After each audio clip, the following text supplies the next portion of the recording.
Jay Crawford, Adam the Bull, Garrett Bush, Dustin Fox, Jason Lloyd, Tyvis Powell, plus, ba-da-da-da-da, you're loving him, Mikey McNuggets. And so many big names, it would take me hours to say all of their names. The ultimate Cleveland sports show starts now. Booyah! Hey! Happy New Year! O-H-I-O! Yeah, baby! Hey! We're going to talk about the Buckeyes in today's show, am I right? Yes. Down Yes, the you are. list? I certainly hope We're so. talking about Ohio State, Miami, 12:20, if you want to set your watch by it. I can't wait for that game. I can't wait to see what you guys think is going to happen. By the way, Dustin steered me wrong. Last week we were talking, and Dustin says it's the first time they played since we played for the national championship. And so I said it on this show, and I was wrong. No, they played in like 2005. They had back-to-back years Yeah. when they played. Yeah, Did they they did. really? Yeah, they did. They did. I think we beat them both times. In 05? No. It was more I'm recent gonna than guess that, Mike. What was it? 06, 07, maybe? I don't know. How do I not remember that at all? I don't know. Do you remember it? Yes, very much. Oh. Yeah, I went to... Did we win? I think we won both. Okay. I think we won both. They played in 2010 and 2011. Okay, more Yeah. recent than I thought. And we won both games, right? No. Wow, they they lost beat us? 24-6 at Miami. Damn. In We 20 won at Columbus, though, correct? Yes, they won 36. 2011 was the Luke 24. Fickell year, wasn't it? Yeah, you're right. It was the Luke. That was kind of the... The 6 and 7 year. Yeah. 6 and 7 year. Yeah. 6, 7. Yeah. That's how we're going to end the 6-7 trend, is having adults do it, because then it's going to become Oh, less no, it's cool ending. for the kids. It's over. It's ending? We had a conversation at the house yesterday with some young people in the Yes. building, and they agreed too. It's over. It's over? It's done. It's done. When adults grab onto something, Yeah, look, we killed Facebook. Oh, we, yeah. we killed it single-handedly for it's kids. awful now. Yeah. When middle-aged white dudes get a hold of it, It's we, over. We flee. It's all over. Not just white dudes, middle-aged. Yeah, like I was I had a doctor appointment yesterday to get my hip x-rayed, and they tell me how everything's looking. And there was a mother and a daughter in there in the waiting room while I was waiting, and I overheard a conversation. And the mother goes to the daughter, "Did you block me on Instagram?" And she goes, "Yeah, Mom, I did." And the mother goes, "Why?" And she goes, "It's just better for me, Mom. It's better for me." And Mom stood down. How old was the kid? Like a kid? 16, 17 years Oh, old. man. She was in for she looks like she had some sort of walking boot on her foot. My response to that would be, you no longer have any electronics. Well, here's what I would have done. Because I'm thinking in that same situation, I'm like, holy cow, I know Yeah. who's running that household. Here's what I would have done. It would have been, okay. Yeah. I would have gone home and immediately dropped her phone from the plan. That's right. Because I'll guarantee you, she's not paying for it. Certainly I not. would have dropped her from the plan. And then, when she noticed, about 3 seconds after Verizon shuts off the service, she would have come to Mom and said, "Mom, my phone's not working. What's going on?"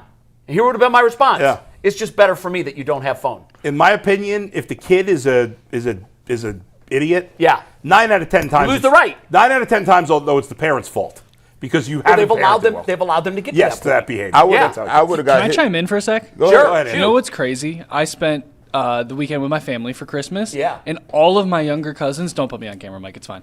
All of my younger cousins just sat on their phone the whole time. They Yeah. weren't That's what it is, required man. to talk to anybody. That's what it is. I was like, we used to get yelled at for playing N64. What's going on? Yeah, no, that's the life. Hey That's man, the way. we used to get scheduled whoopings. Y'all got off light. If I told my mom today, "Hey, listen, it's just better for me," she might hit me today. Oh, dude, I know that. I would have got that reaction. Like, oh, Mom, I for blocked me. you because it's just better for me. What? It's better for me that you don't follow me on Instagram.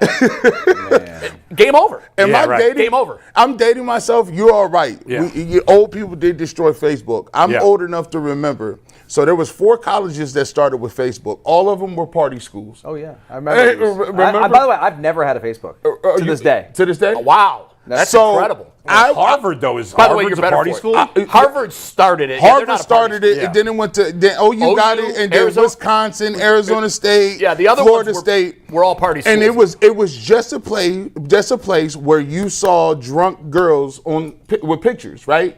And so I had the best distinction of like being the first dude when your little thing came up, right? When your profile came up and you had whether you were single, in a relationship. Yeah. Yeah, I was the first person that got in trouble for dancing with somebody, and my girlfriend seen it. Yeah, I said You got caught up? Congratulations. That's a They record. said, I said, hold on. you were the first of what is now millions. At first, Yeah. and I said, so you could just tag somebody?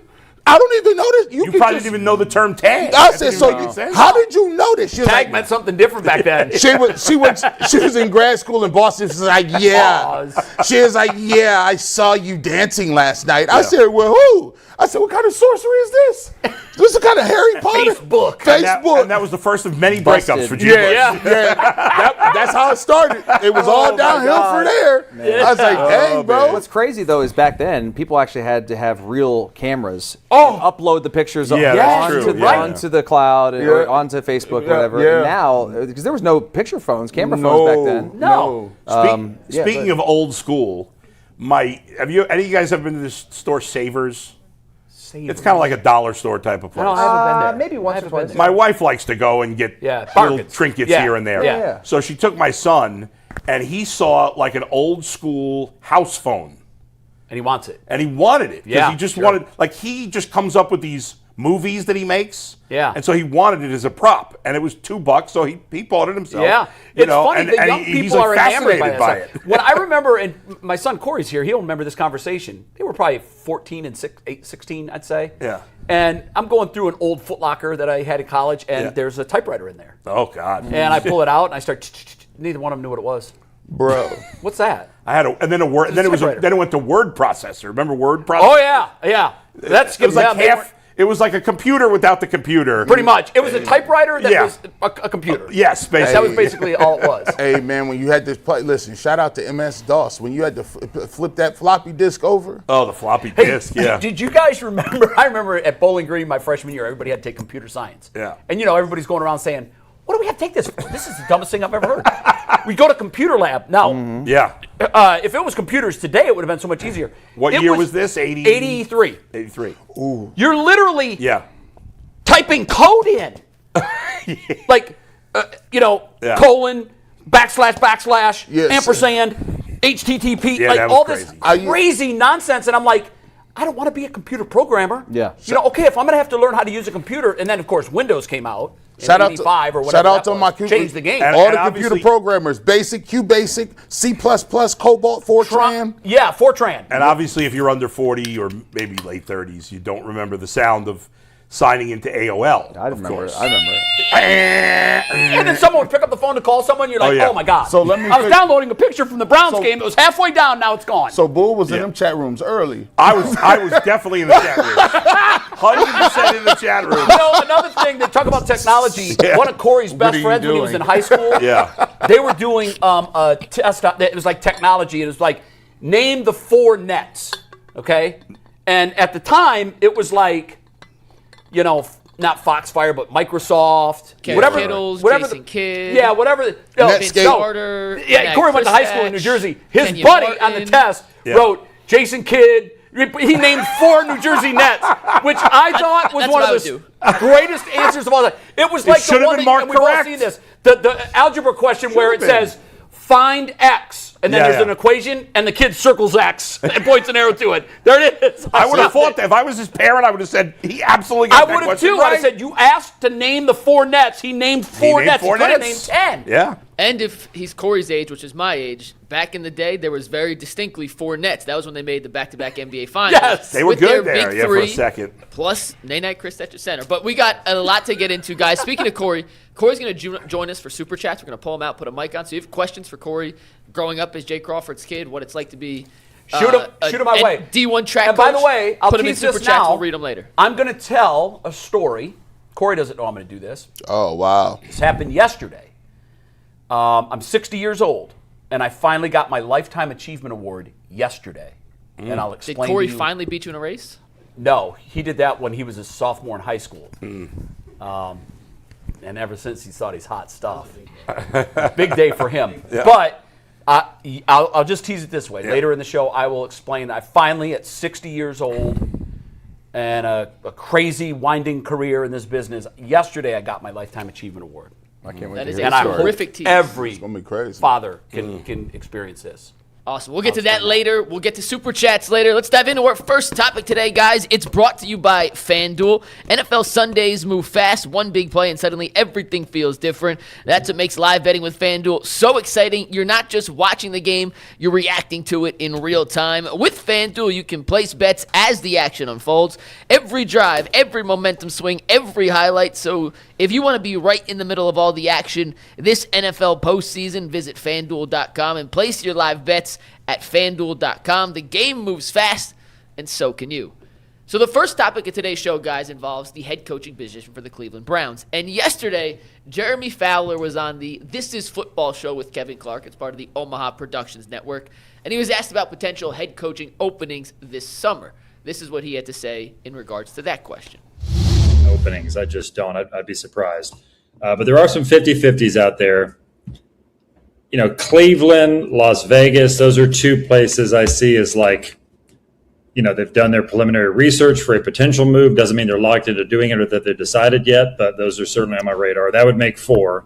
So a 50-50 shot the Browns have at least done preliminary research, according to Jeremy Fowler. Now, this morning, Jeremy Fowler had a column on ESPN.com, and in that column, he mentioned that Dolphins head coach Mike McDaniel would be a potential candidate for the Cleveland Browns job if both teams, the Dolphins decided to move on from Mike McDaniel and if the Browns decided to move on from Kevin Stefanski. So before we dive into the big picture question about head coaching, Bull, what would you think of a possible Mike McDaniel swap for Kevin Stefanski if the Browns moved on from Kevin and hired McDaniel? Real quick on this. I mean, I don't like it because I think for the Browns, they need this is why I've been harping on Brian Flores for months here.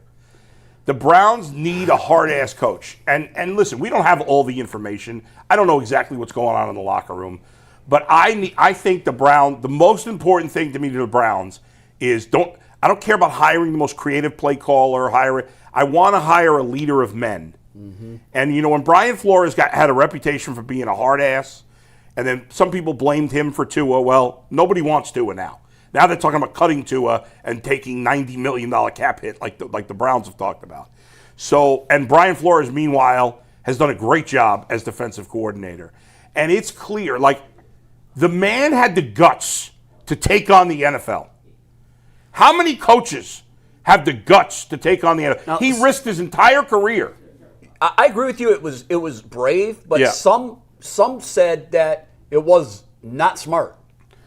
Well, you could argue that. Like sure. there's a difference between bravery and, you know, there's a game. We talk about it all the time about the unwritten rules. Right. You know, a lot of people looked at It's like Jared Maguire's mission statement, man. Yeah, right, kind of. Yeah. And for a while, what did he have? One client. But he did the right thing. No, Bull, I do not disagree with so you. But a lot of people said it was not smart. That's what he's not disagreeing with you. Right. Yeah, I agree with you. Yes. And by the way, I want four because he risked his career. Yes. But he had the guts. He had the cojones. Yes. To put his career on the line and say, "Hey, this is messed up." Yeah. And for a while, didn't it feel like he was kind of blackballed? Absolutely. Like John Gruden's blackballed. There's been other guys, Colin Kaepernick. The league can freeze you out if they want to. 100%. He could have. His whole career could have gone down the toilet. Right. And it didn't stop him. Yeah. And so many of the players today are so coddled. They're so babied. Yeah. And I would think, and I obviously did not play at a high level, but I've worked with someone a long time that played at a high level. And Is this person sitting next to you, just for clarification? Yeah, I think people know that. Just want to make sure. And I know he liked to be coached. And I believe down deep, players want to be coached. And as long as they think that the coach is in it for them, like is on their side, don't you want to be coached hard? Don't you want to be pushed to be the best you can be? You do, and people of your generation do. I think even Dustin's generation and G's. But I think the question here is, and we've seen this, do you remember I can't remember the player's name. Somebody on the Patriots had left and then decided it was time to spill the tea on Bill Belichick. Yeah. Right. And he said, I'll tell you this right now. Being a member of the New England Patriots wasn't fun. When I heard that, I just thought, I couldn't coach a guy like that. I don't want to play with a guy like that. Fun? It's not supposed to be rainbows and sunshine. Yeah. I agree with you. Yeah. But my question here is, today's players in 2025, do they want to be I coached still think hard? a lot of players do. Do you? That's just my gut feeling about it. See, I don't know. And I don't know either, obviously. Yeah. I'm just guessing. But I don't know. I think players are players. I think obviously it's different. Guys make more money, especially guys now coming out. They're making money in college. So, attitudes are going to change to some degree. But I still think guys want to be coached. Now, maybe Belichick's an extreme. I don't know that anybody nobody else has got the cachet to be Bill Belichick. No, not now. But you could still be tough. I mean, Andy come on. Reid, is I think Andy Reid walks that fine line from being a Right. tough coach, but also being liked by all of his players. Don't you think, as much as everybody likes him and he's overall done a very good job, and Dan Campbell seems like everybody loves him. Yeah. Don't you think he's a hard ass? If Yes. somebody's not doing the right thing, you got to find, just like anything else. We talk all the time. You got to find the balance between the eye test and analytics. Yeah. Same thing as a coach. I just think And there's different gears for different players. That's right. And I just think, ultimately, to me, Mike McDaniel's too much like Kevin Stefanski in terms of he may be a better, maybe he's probably a great play caller, whatever. But I just think in terms of personalities, or in terms of the way he interacts with players, I think he's too similar to Stefanski, and they need something different. Dustin, I kind of, it's tantalizing. Usually I got a one way or the other. Would I prefer, Flores? Sure, I would prefer him. However, the tantalizing thing about Mike McDaniels is that offense. I think he's very creative. And we haven't had that explosive offense. I could just remember him getting 70 a couple years ago. A couple years ago when he was playing against the Browns, he put 60 on us. He has a good offensive, creative offensive mind, but it's a catch-22 because I just keep saying the Dolphins, and then it's hard to project him at another spot being better than what he was. But the offense. I like. He's had better talent there. I like the Browns the offense. have had. Yeah, he has had better talent. I mean, but he's had to deal with a lot of personalities down there. I mean, I think Tua was sort of exposed at the end for being kind of a maybe more selfish player than I thought he was. Yeah. You had Tyreek Hill. That's tough to deal with too. Great talent, but sometimes guys are so talented. But doesn't every NFL team have one or two of those? Yeah. I'm going to make some points here. So the other thing I think about Mike McDaniel is he's a really smart offensive mind. I think he's been in Cleveland. He was here in 2014. Yep. So if he came back, that would mean that he still has maybe a good relationship with the organization, or he also knows what he's getting himself into. That's true. So I think that's important to keep in mind. I also correct me here. Was Haslam the owner in 14? Yes. Okay. Yes. What did he take over? 13, 12? So guys, this was when Johnny Manziel was here, Kyle Shanahan was here, coordinator, and then he did the PowerPoint to leave Shanahan. Yep. He's also McDaniel's good friends with Shanahan, so I would say if he did come back, then he'd have he'd feel good about it this time around. I don't have a dog in the fight. Flores great, McDaniel I think is a good coach. I think the most important. Would you take him? I would. You would? Yeah. The most important thing here, guys, is that Browns don't have players that can lead in that locker room, and they don't. I don't think Myles Garrett's our best player by far. But he's not the leader. He's not the leader. No. Doesn't make him a bad guy. Doesn't make him a bad anything. Not who he is. Just not his personality. Yeah. They need to find more guys in prominent roles, especially quarterback, that can lead. Let me ask you this, because I think I'm more aligned with Bull on this. If you don't believe that there is that alpha that can lead, like a Ray Lewis type, we clearly don't have that on the roster, isn't it more important that you do go find that leader of men, like that Dan Campbell type, that will actually set the culture? I saw something from Tommy Rees on Sunday that I liked when they had a misalignment and a pre-snap penalty that put them in a bad situation. He pounded the table. He threw out some expletives. I've never seen that out of Kevin Stefanski. Yeah. Well, I want my next coach to have a little bit of that in him. I don't think that Kevin shows a lot to us. I think he's probably fire than he gets credit for, but maybe not fire enough for us or for you. In the moments when things are going on, you look at him and you're like, he looks like he's getting ready to go on a shopping trip or something. He just doesn't look like he's... I mean, Trussell never really showed much emotion on the sidelines either. True, but he was a great coach. Look, we could sit here for days, and we will talk about this and break it down and have our guys and this, that, and the other. The reality is we have no idea who's the best guy. Right, that's true. The biggest problem is the guy that signs the checks, man. No, we said that Monday. Right, yeah. So as long as he's there, it's gonna. We have to because they can't get out of their own way. We have to get lucky with the quarterback.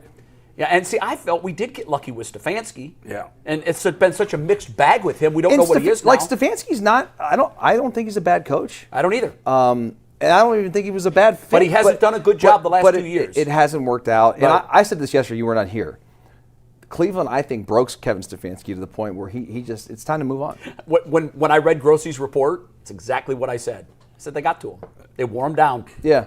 And now, Grossi's report was they might be a mutual parting of the ways at the end of the season. Yeah. I think there's a lot of validity to that report if Yeah. you read between the lines. And I do think that they're probably right now, I think it's probably more than 50-50 that he's gone. You would say no to McDaniel. You seem to be I'd rather have Flores. Yeah. If you said I had to choose between McDaniel and Stefanski, I would go with him. But he would definitely not be the top. And you're okay Mikey's with got him. something. Mikey. Yeah. Sorry.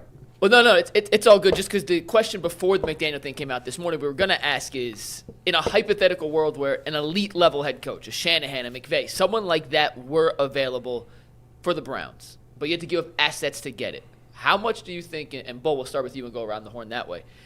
We haven't even heard from G. I'm curious. We'll start with G then. Thoughts. G, what would you on particular- assuming, would you be okay with McDaniel, that and move? then give what would you give up? Yeah. real quick, G, there's the caveat of you're keeping Shedeur as QB1. So this was, what are you giving up to get an elite coach to come here to help, quote unquote, fix the Browns and get the most out of Shedeur Sanders? Is it a first round pick? Is it multiple? Man. What would you give up? Man, listen, this is I got a problem giving up picks, period. I ain't trying to give up no picks. I need them. Now look, I ain't stupid. If Sean McVay wants to come in here, I think you can cross that off the list. Well, hey, G. Bush, give up some picks. Cool. I'd really like to leave LA for Cleveland. If Andy Reid want to come in here, It's a hypothetical idea. Of right? a If Andy Reid want to come in here, sure, I got a couple picks for you. You know what I'm saying? That's what it is. But pretty much, not for Mike McDaniel. Nah, not for Mike McDaniel. But he means for Sean McVay. Well, I mean, if you could take one coach in the league, you take Sean McVay. Absolutely. You factor in age. If I could Shanahan is a very, very, very close 1A for me. Yeah, but I would still go. I would do it for Shanahan's 3. right up there, but I would take Yeah. McVay. If I had to take one guy, I would do McVay. 3. I would do Andy Reid, but he's a little older. I would See, that's why I wouldn't do Andy Reid. I mean, I just think it's a young person's job. But if Andy Reid was going to come in and he was going to be the director of my player personnel, put him in the front office and let's cook. Like It didn't work well with Holmgren. Hey, well, listen, Andy Reid. Holmgren is nowhere near on Andy Reid's level. in my There's opinion. about 5 I'd take. I'd take the You'd give up a first round pick? Yeah, For Sean McVay? McVay is one. You guys would disagree with me on these both because whatever. Tomlin and Harbaugh? Tomlin and Harbaugh. Also, I like both of them, too. Shanahan, so that's 4. But you give up a first round pick, like the 5th pick, 6th pick in the draft. No. We talk Jaguars. We talk about Jags. Yeah. Oh, the Jaguars We pick? talk about Jags. That's low key a 30. That's a 30-piece Well, that's nugget. almost a second round pick. Andy Reid's too old. I would only. I agree with that. I would not give up. I don't Sean know. Payton as well. I like him. I would only give up I'd give up the Jaguars pick only for McVay and Shanahan. That would If be it you for were me. to call LA or San Francisco right now and said, They would "Hey, laugh at listen, you. Browns here." John Lynch Got a flyer for John you. Lynch I mean- would laugh at you. Yeah, Bro, yeah. you wouldn't get out of your mouth what you would give up to Right. get John Lynch would hang up the phone. They wouldn't take immediately. They wouldn't take Yeah. the whole Browns draft. No, they But- wouldn't. but They got their guy. But here's the thing. And you'd I'm have to pay actually- McVay $80 million a year. It's not happening. This actually is very valid, and Yeah. this is a great conversation. Yeah. So, how the heck you would have intimate knowledge of this? How did they get to a point where John Gruden gave picks up for him? I was there, and I can tell you the thinking inside the organization and the thinking of the fan base when that now it happened. was two. Two. That was and at wild the work. time, this was an unheard of thing. Ever. Wait a minute. Still what? ain't heard it. You're going to trade picks for a coach? Yeah. The Raiders believed that they could win without John Gruden. And remember, when John Gruden took the Bucs to the Super Bowl and won in his first year, who did he play? The Raiders. So inside the organization, this is what they were thinking. It's a very similar conversation to what we're having right now. Tony Dungy, all-class human being. Like one of the favorite people I've ever met in the sporting industry. Yep. Absolutely, Yep. unbelievably just class. Jim Tressel, dude. What- He is Jim Tressel. He's Jim Tressel. Ain't He's never very similar raised to Jim his Tressel. voice. Never raised his voice. Just- Didn't swear. Didn't swear. I don't like him. His priority off the football field was an organization called Family First. And he spent a great deal of time, and because he felt like, I need for young black men in the community to understand they have a responsibility to be a father. And that when you are a father, your offspring has a much better chance of being successful. He's also spent time being homophobic and anti-gay. So let's try. If you're gonna sing through the song and dance about how great a guy he is, then I'm gonna throw it in there. Otherwise, I wouldn't have said it. Fine. In your mind. It's not my mind. It's not my mind. It's a fact. If you ask Tony, are you homophobic? Yes, he absolutely is. not. 100%. He's made comments about it publicly. But this one left. Off the rails. Let me get back. This one left. Tony Dungy, class guy. Everybody that was around the organization loved Tony. But everybody also knew there's something missing. This team couldn't get past the NFC Championship game, and they had all-world talent. On defense, one of the greatest defenses ever. They had, Derek Brooks, John Lynch, Rondé Barber, Warren Sapp. It was unbelievable. They kept underachieving. So inside the organization, they were saying, look, if we got to give up a couple of picks to get the guy that we think will make the difference, the culture setter, the dirt, for the crops to flourish. And there was no doubt that John Gruden was their guy. So they called the Raiders with an off-the-wall proposition, and there were some in the media that thought, oh my God, this is the most unorthodox thing we'd ever heard. But look at the way it worked out. They got their guy, and the next year, that guy got that group of guys over the hump. It was totally worth it. It was like the Rams deal. When the Rams, said, we need a quarterback. That's all we lack is a quarterback. They went and got him. They won a Super Bowl. They gave up a lot in the draft, but it worked. Most of the fans at the time thought that the move was bad to get rid of Tony Dungy. He was very popular in Tampa. Very, very popular. And 2 first-round picks. They were like, what are we doing here? We're giving away the farm. And you never know. They might have won it the next year with Tony Dungy. May have, but I'll tell you as someone who was there for all of that, the move was exactly on target. It's what they needed, and I hate to say that because I love Tony. And I wasn't necessarily a huge John Gruden fan yet. I became one watching him. He was tough. These guys in training camp, they trained in Orlando at Disney, and it was hot there in July and August. Oh, yeah. And he worked these guys like you can't even imagine. And they were looking around like, where's Tony? We're not going to make it. We're not going to get to October like this. But they rallied around him, and they won. So the reason this is a silly conversation for the Browns is it's not like that's all we lack. That's true. With the Bucks, that was it. That's all they needed. They went and got their guy, and it worked. This also is proof of a conversation we've had many times before that when we've debated what's more important, the quarterback or the coach, it's not even close. Right. It's the quarterback because if I said, well, would you give – like we didn't even want to give up the top 10 pick for the best coach in the league. Yeah. We give up that a lot more for Burrow or Lamar or Allen or Mahomes. The weird thing was they won with Brad Johnson, who was not an elite quarterback. No, but he had a great year that year, right? Believe he had a good year, but it was the defense. I do believe that if you have an elite play caller and an elite guy who understands the quarterback position, I do think that they're able to play at a different level with guys that may not have the greatest talent. Dude, Brad Johnson was a baller, dude. I don't care what anybody says. He had a great year that year. I played with him. He's my teammate. No, how many games do you think the Browns would have won this year with Sean McVay? More. Considerably more. More. I mean, you can look at these games that were close and winnable. Cincinnati, Buffalo, and Tennessee. But wait a second. If they win those 3, but Jay, you argued with me that the Browns would have won 5 games with Josh Allen. Yeah, that's when we had 3 wins. So you think McVay is worth more wins than Josh Allen for this team? Listen, McVay is to coaching what Kelly or what Allen is to quarterbacks. I got a very high opinion of him. You know why I got a high opinion of him, Bull? Yeah. Is because and he affects the defense because too. McVay has recreated himself 3 times. What he came in running is complete. He came in running the wide zone stuff, and he had Todd Gurley. That wasn't working. He came golf. Went to Super Bowl and golf. So he took. This is crazy. He took golf to the Super Bowl, and then was like, nah. And then he had the eyesight to say, "Oh, this guy ain't good enough." We would have a regular coach would have never got to that level. So you'd rather have Sean McVay than Josh Allen right now? That's crazy. That's insane. You know why? 8 years nuts. from now, McVay's still going to be a great coach. I think, but here's what I'm saying. Playing the long game. I think McVay can get a lot out of a lot of quarterbacks. Problem with the conversation. I've lost your minds. Problem with the No conversation. offense. No offense. We haven't. Okay. I agree with you. They've lost their minds on Yeah, that. they have lost that their take. minds. But I'm sticking with you, G. on that. It's a toss-up. It ain't crazy. But guys, here's the thing. Like if we had Sean McVay, he wouldn't make it 4 years. Well, it's funny that you said that because again, his boss is still going to be Jimmy Haslam. Yeah. And he's still going to find a way to screw stuff up. How many Super Bowls Andy Reid win with somebody behind Patrick Mahomes besides Patrick Mahomes? 0.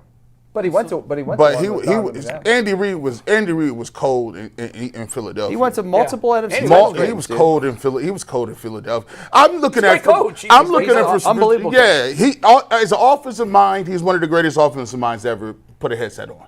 Yeah, I believe that. I mean, look at his coaching tree too. Yeah. Part of it is who you have.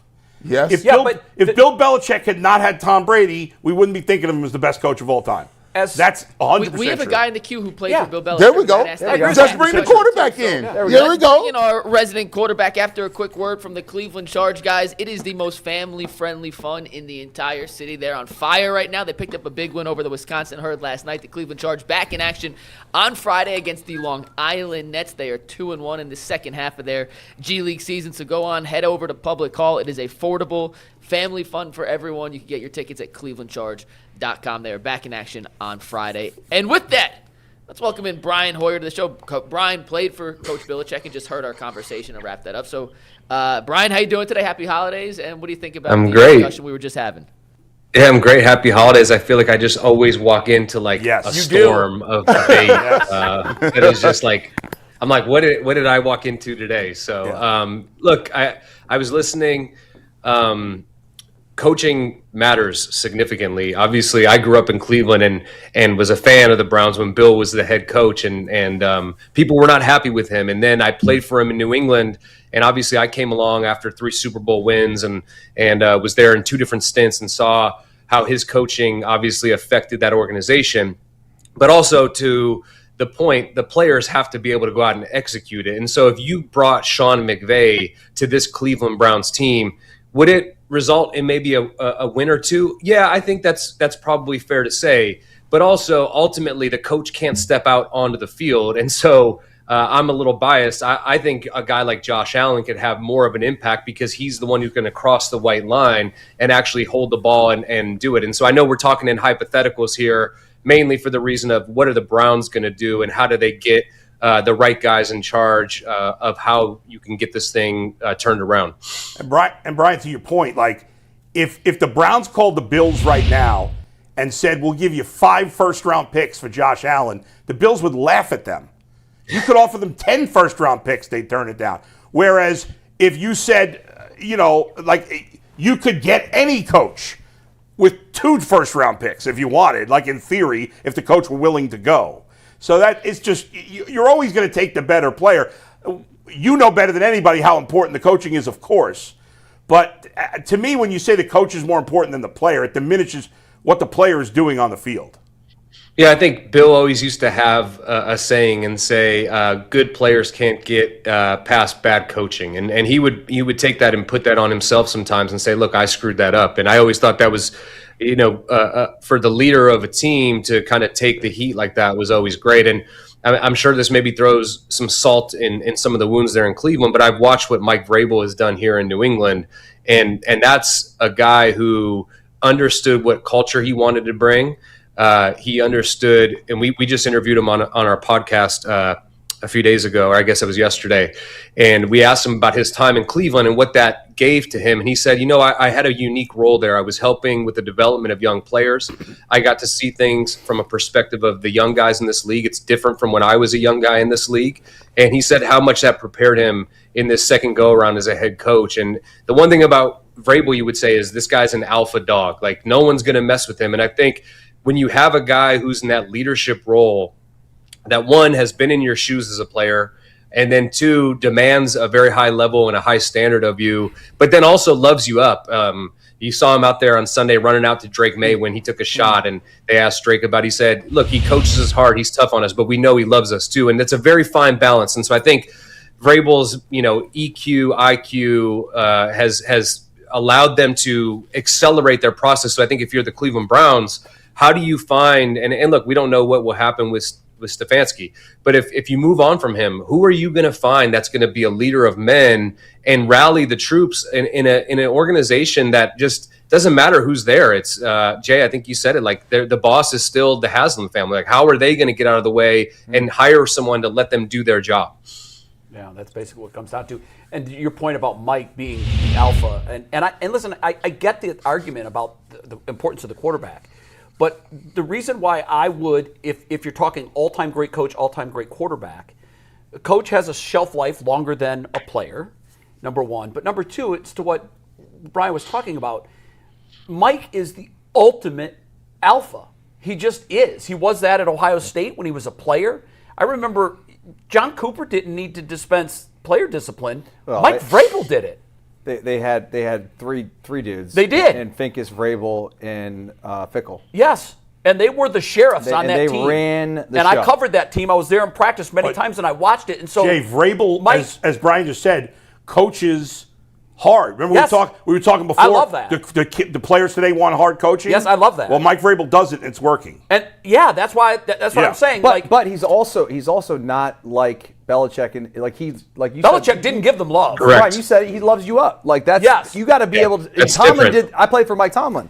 He did that too. I was with him for a short Yeah, and period of I time, think but he would be hard. He would smack you on the rear end, but then he'd pat you on the back. And I think, Brian, we talked about this earlier about the difference in mentality of today's player versus the player when you played, what the mentality was, and then even go back to the 70s. It's clearly different. And I think what I really appreciate about Mike is Mike played for Belichick. He knows how hard a coach he can be.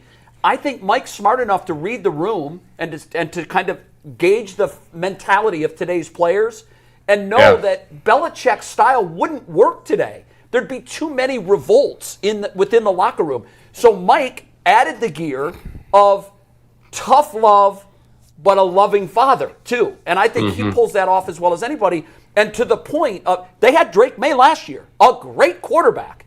They add Mike Vrabel to the mix, and suddenly they're in line to get the 1 seed. Not many folks thought that was possible last year when they were winning 2 or 3 games. Yeah, there's no doubt about it. And look, through the span of 15 years, you see a lot of change and transition in the way that the players come into the league now. It's very different, right? Like when I was a player in college, my goal was to get to the NFL. There was no NIL. That was the ticket, right? That was the dream. Now you have kids who are told how good they are from 17, 18 years old, paid millions of dollars, transfer from school to school. And now all of a sudden they get to the NFL. There's no transfer portal. You got to, whatever team you go to, you better get in there and prove that you belong. There's no opting out, right? And I think Vrabel kind of talked about his press conference. They're told how great they are in high school. They're told how great they are when they get to college. The school has to keep them, so they tell them how great they are. The other schools are trying to prime them away. They tell them how great they are. And now all of a sudden you get to the NFL, and it's a different sense of reality. There's nowhere to go. There's nowhere to escape. You either produce or you don't.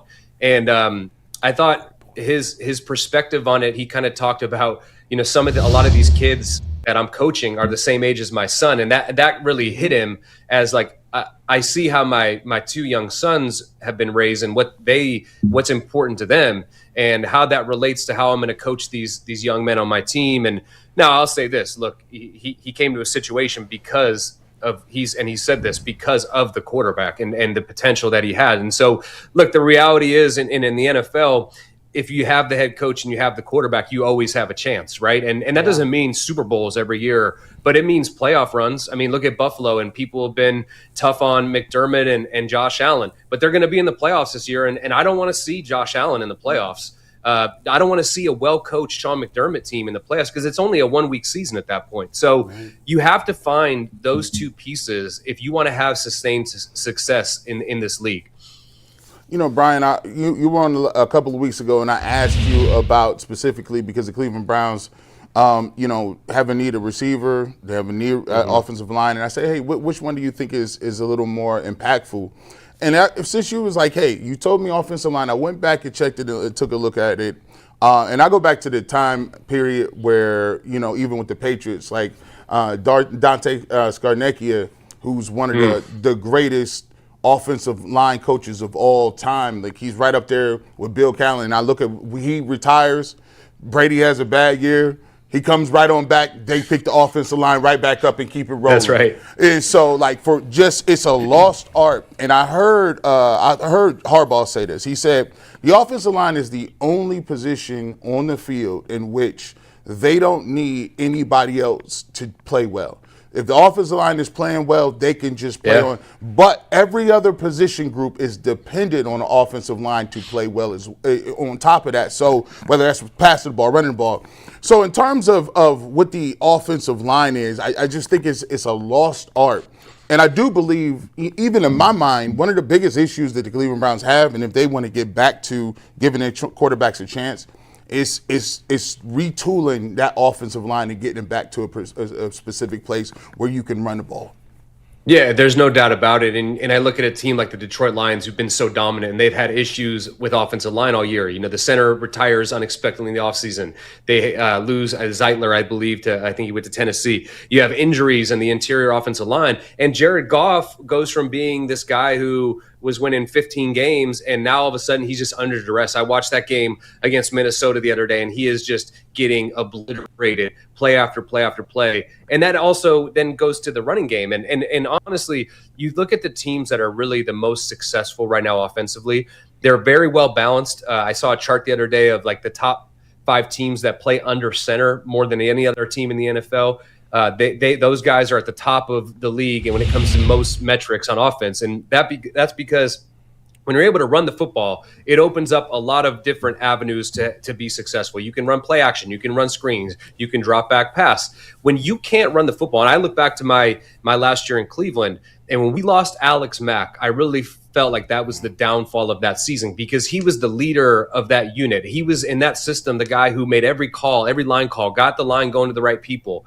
And we fooled people for a few weeks after he was hurt that we could still run the ball. And that's why we were able to still have our play action pass game and have success with that. But once people realized that we really couldn't run the ball the same way, now they start teeing off on you and you have to turn into a drop back pass team. And we just weren't built to do that. And so, look, it's the backbone of the entire offensive unit. If those guys play well, then you probably have a good chance that you're going to run the ball and pass the ball well. If they struggle, no one else can do their job. So you put it in the right format right there. If they do their job, people can do their jobs as well. If they don't do their job, it doesn't matter if you have the best receiver, you don't have time to get on the ball, or if you have the best running back and there's no lanes. Look at what Saquon Barkley, he struggled this year because that offensive line hasn't had the same success of getting him to that second level. They can get him to the linebackers, but last year they were getting up to those linebackers. He was getting to the secondary, and he had close to a historic season. So it all starts with those guys.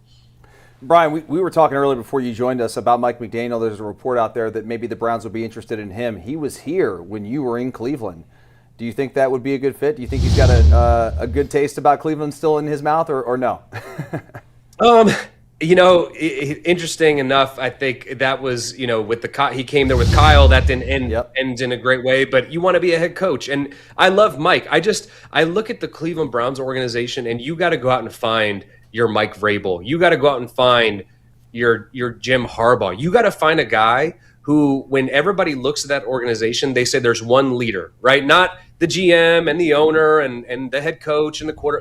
They need to find a guy who is that alpha, who is going to basically take the entire organization and make it his. I don't know if Mike McDaniel is that type of personality to be able to do that. I think Mike is a great guy that goes into a situation where they have a lot of talent, a lot of speed, the way that he builds his offense. And also, I think Teddy Bruschi talked about this one time on NFL Live. You got to, when you're interviewing a coach, it's great to look at stats and what all of those things that he's done.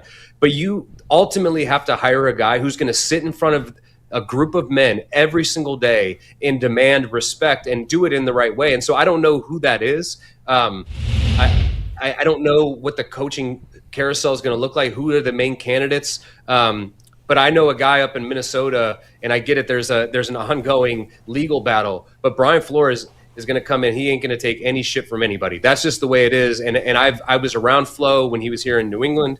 I think he got a bad rap down in Miami. He was clearly right about Tua and how that's ended in Miami. He knows how to coach, and he is an alpha dog. He and I got into it several times out of practice because we would have this competitive period, and we'd play for push-ups. And one time, I got him. I was like, that's right. Get down and give me 10, Flo. And I'll tell you what, he got up in my face real quick. We had to be separated. But that's the intensity of a guy that you want who needs to be in charge of the Cleveland Browns.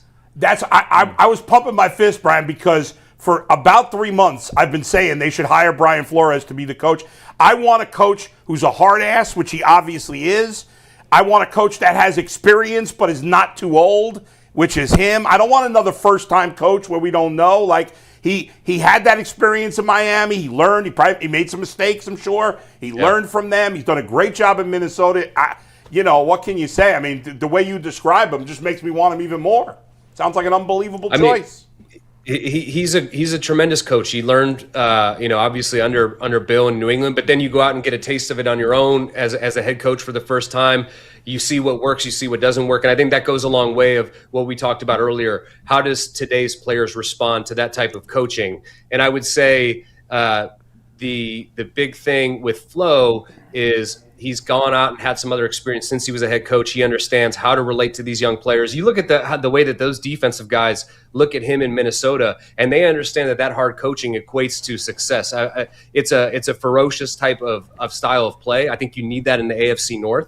I think he's the right attitude. I don't know if they will look at his way, but I think that's the type of guy you want to go out and hire who, when everybody looks at that organization, they're going to say there's an undoubted leader of who we're going to go to with anything.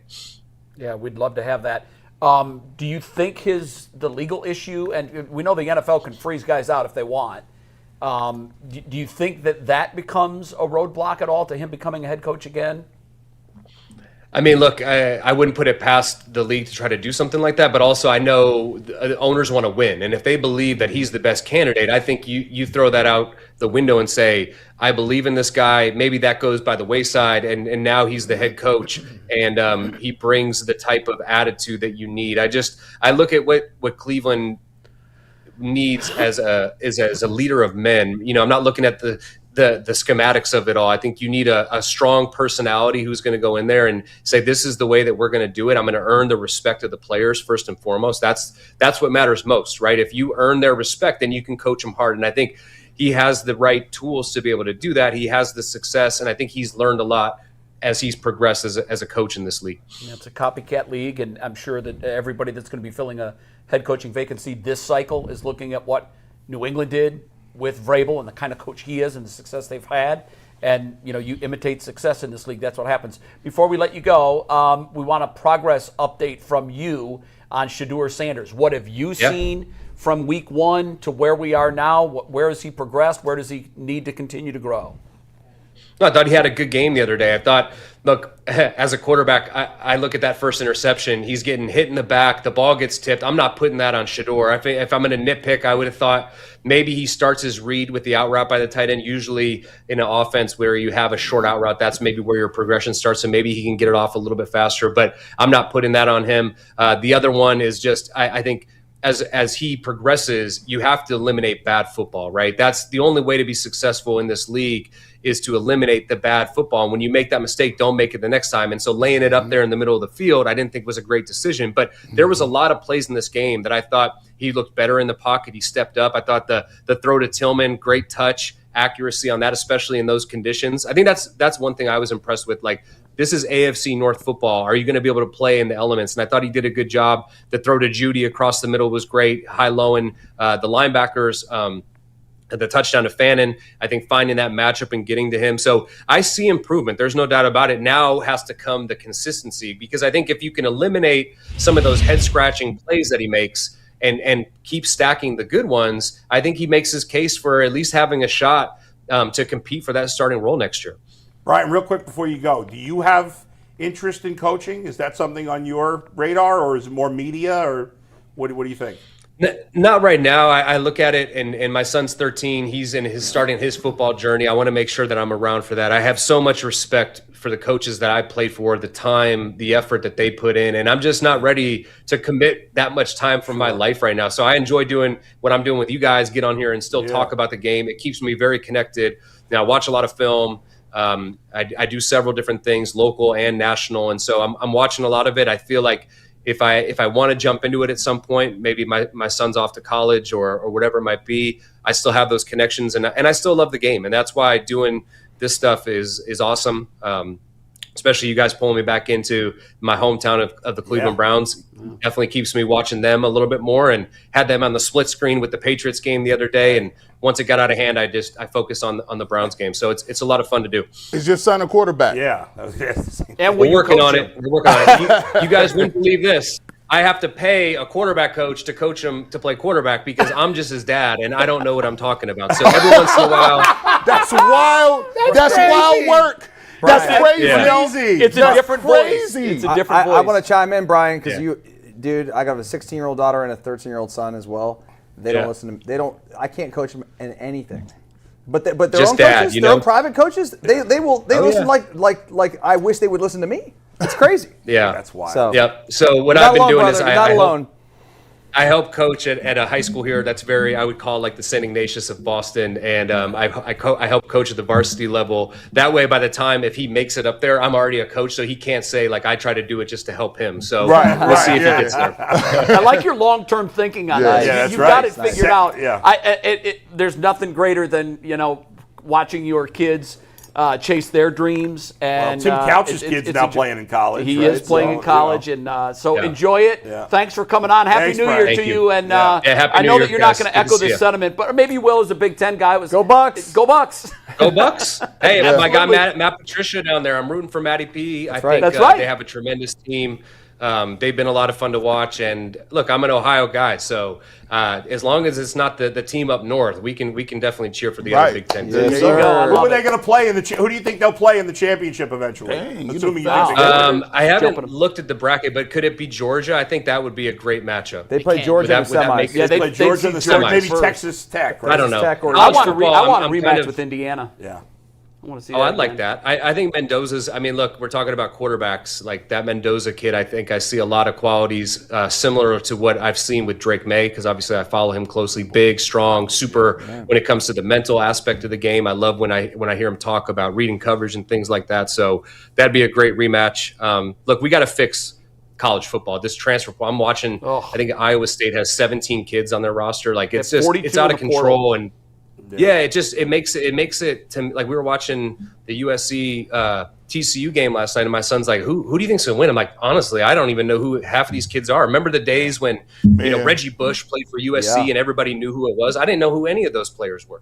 Yeah, it is. It's a mess. Hopefully, it's going to get figured out because what they're doing now is not going to work long term. Coaches too, the way they change teams. Yeah. also. Well, you got to yeah. fix that too. Yeah, it's a fact. I mean, I don't know if you heard Calipari's comments about it earlier this week, but his comments, he made a lot of sense with what he said. A lot of these kids are going to graduate and they're going to have 4 different schools under their belt with no degree and no real place to call home when they're done. Thanks, Brian. You're the Brian, best, man. have a All happy right, guys. New Year. Happy New Year. That was great insight. Super awesome. insight. I think he, I'm glad you asked that question because as I was listening to him, Oh, he'd be a great coach. I was, just the way he approaches things. He reminds me a little bit of Brian Hartline, the way he talks about the game, and I can see him being a terrific coach.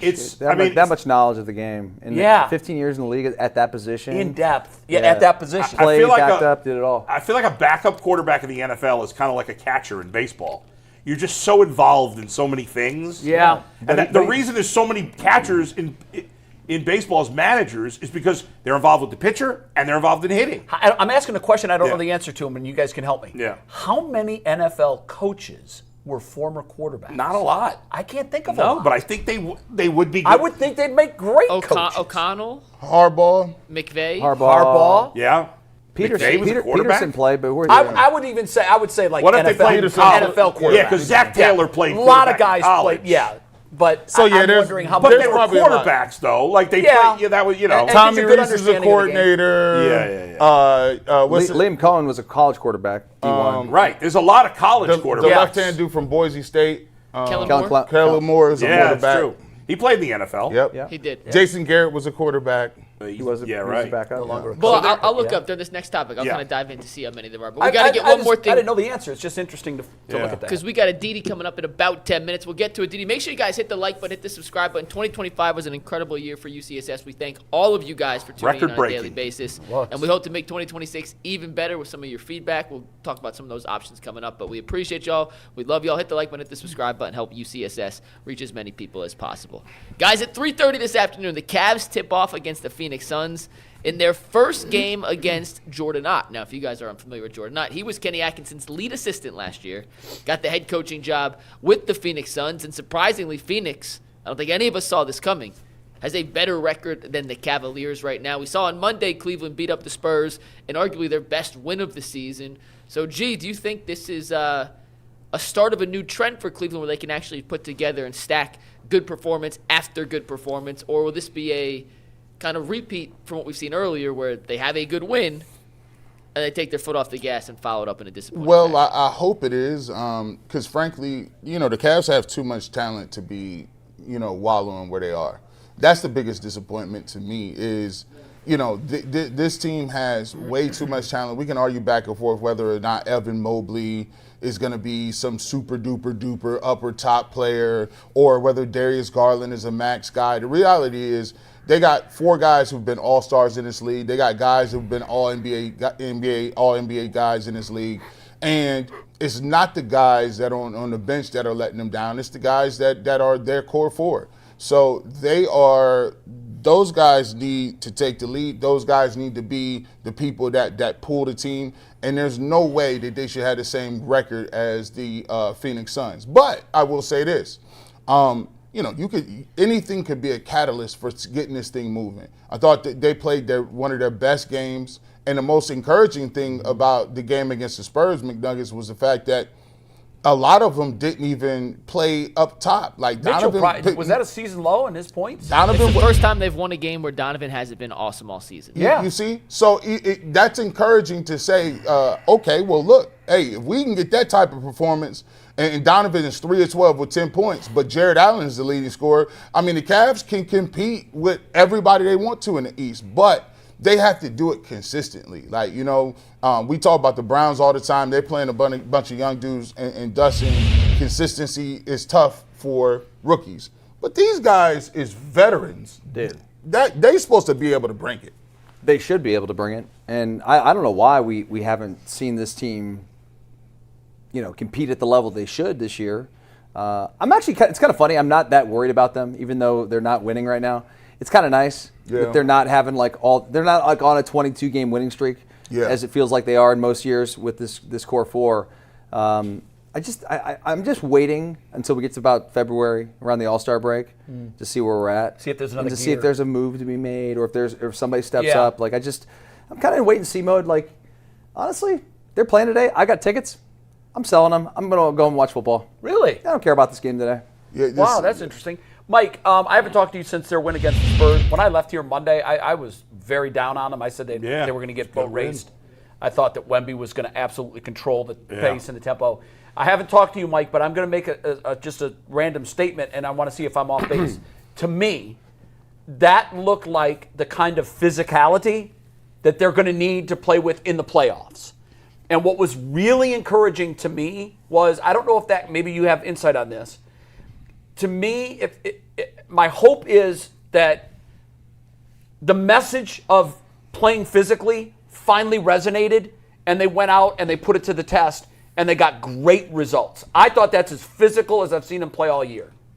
The Cavs have been beyond frustrating this season because you don't get the same Cavs team night in and night out. I know. And against Houston, whatever that was, that Friday? Yeah, they looked Whatever that awful. was, coming off the Knicks game where they played very good for 44 minutes, collapsed on the stretch. But you could leave that game saying, the collapse sucked, but we played for the most part a good basketball game.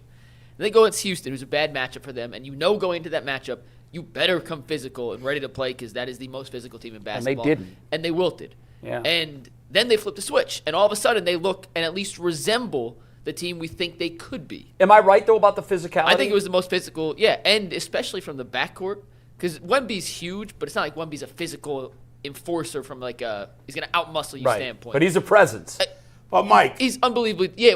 What's up, Bill? let me make a point. I don't completely agree with you because I didn't even get to my point. So what do you disagree with? well, first of all, they didn't just you. Go ahead, finish your point, and then I'll jump in. My point is, they responded, but they've responded in one-game spurts before.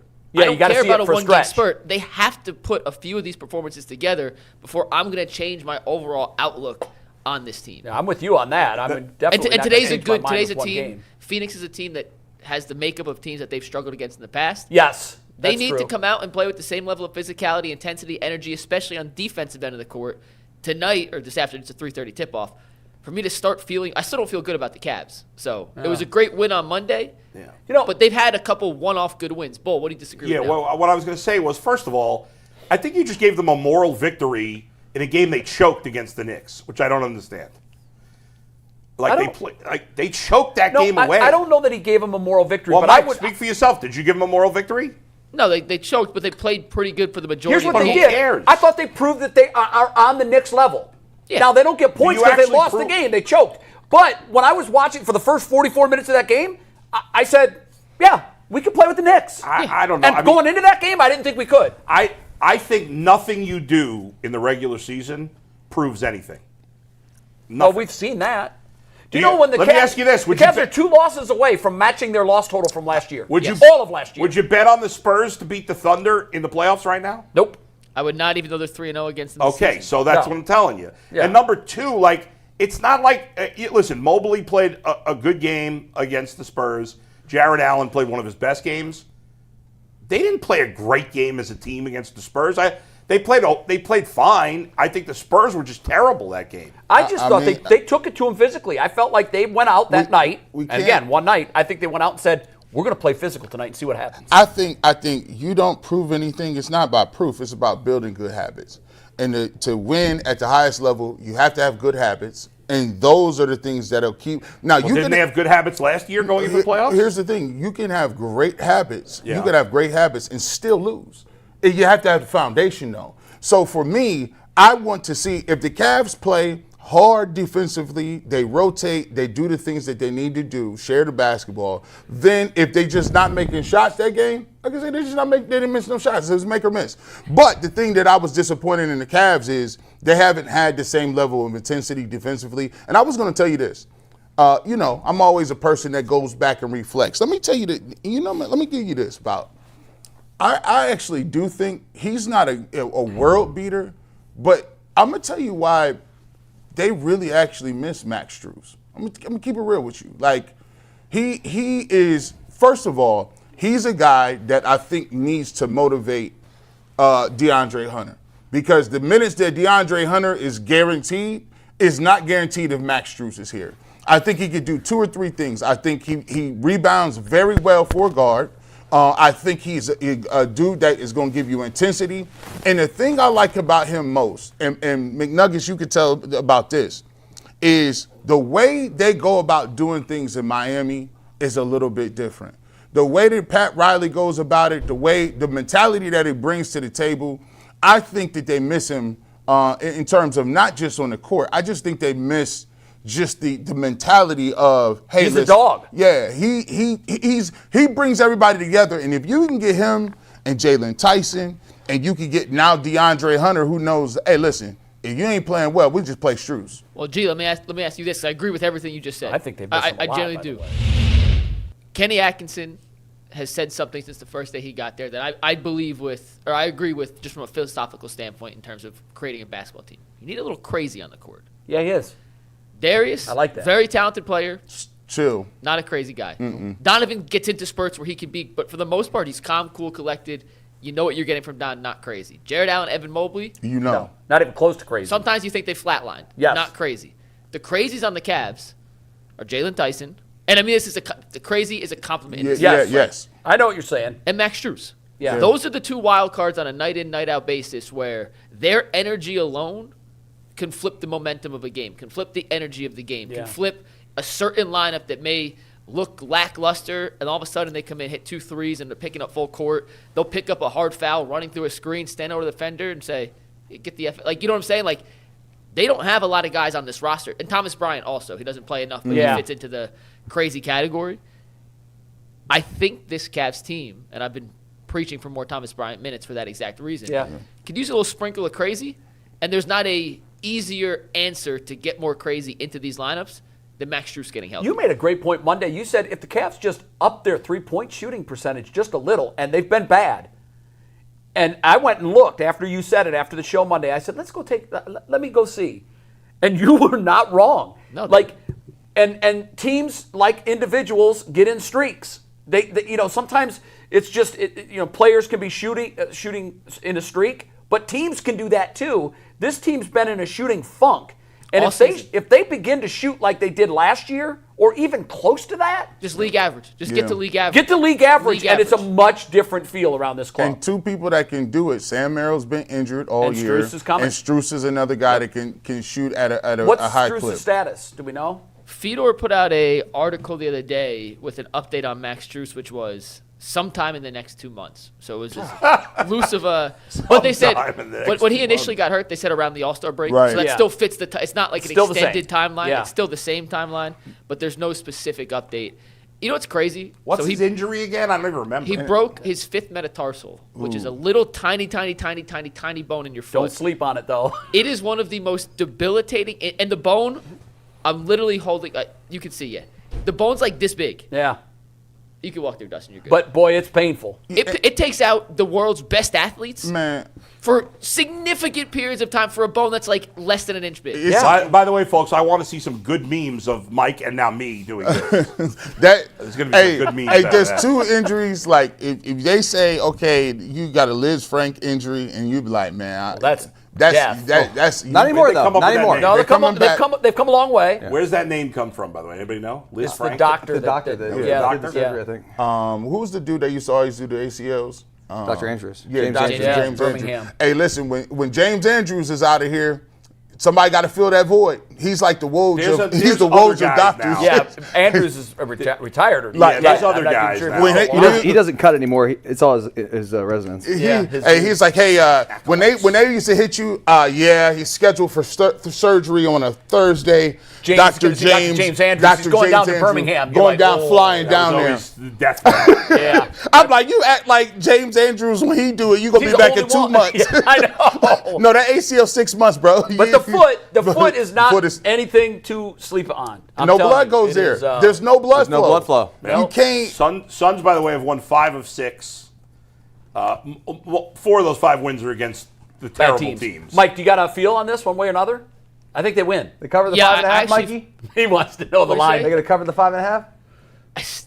I can't tell you with any confidence whatsoever to place any money on the Cavaliers. Because you don't know which team is going to show up. Betting on the Cavs right now, it's a coin flip. Every time. They have the worst record in the league against the spread?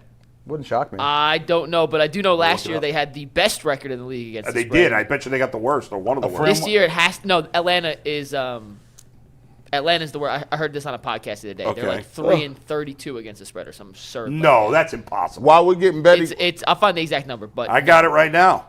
Yeah, worst record against the spread. No, you're wrong. Is it New Orleans? Against the spread, it's the Cavs at 11-23. They're the worst record against the spread.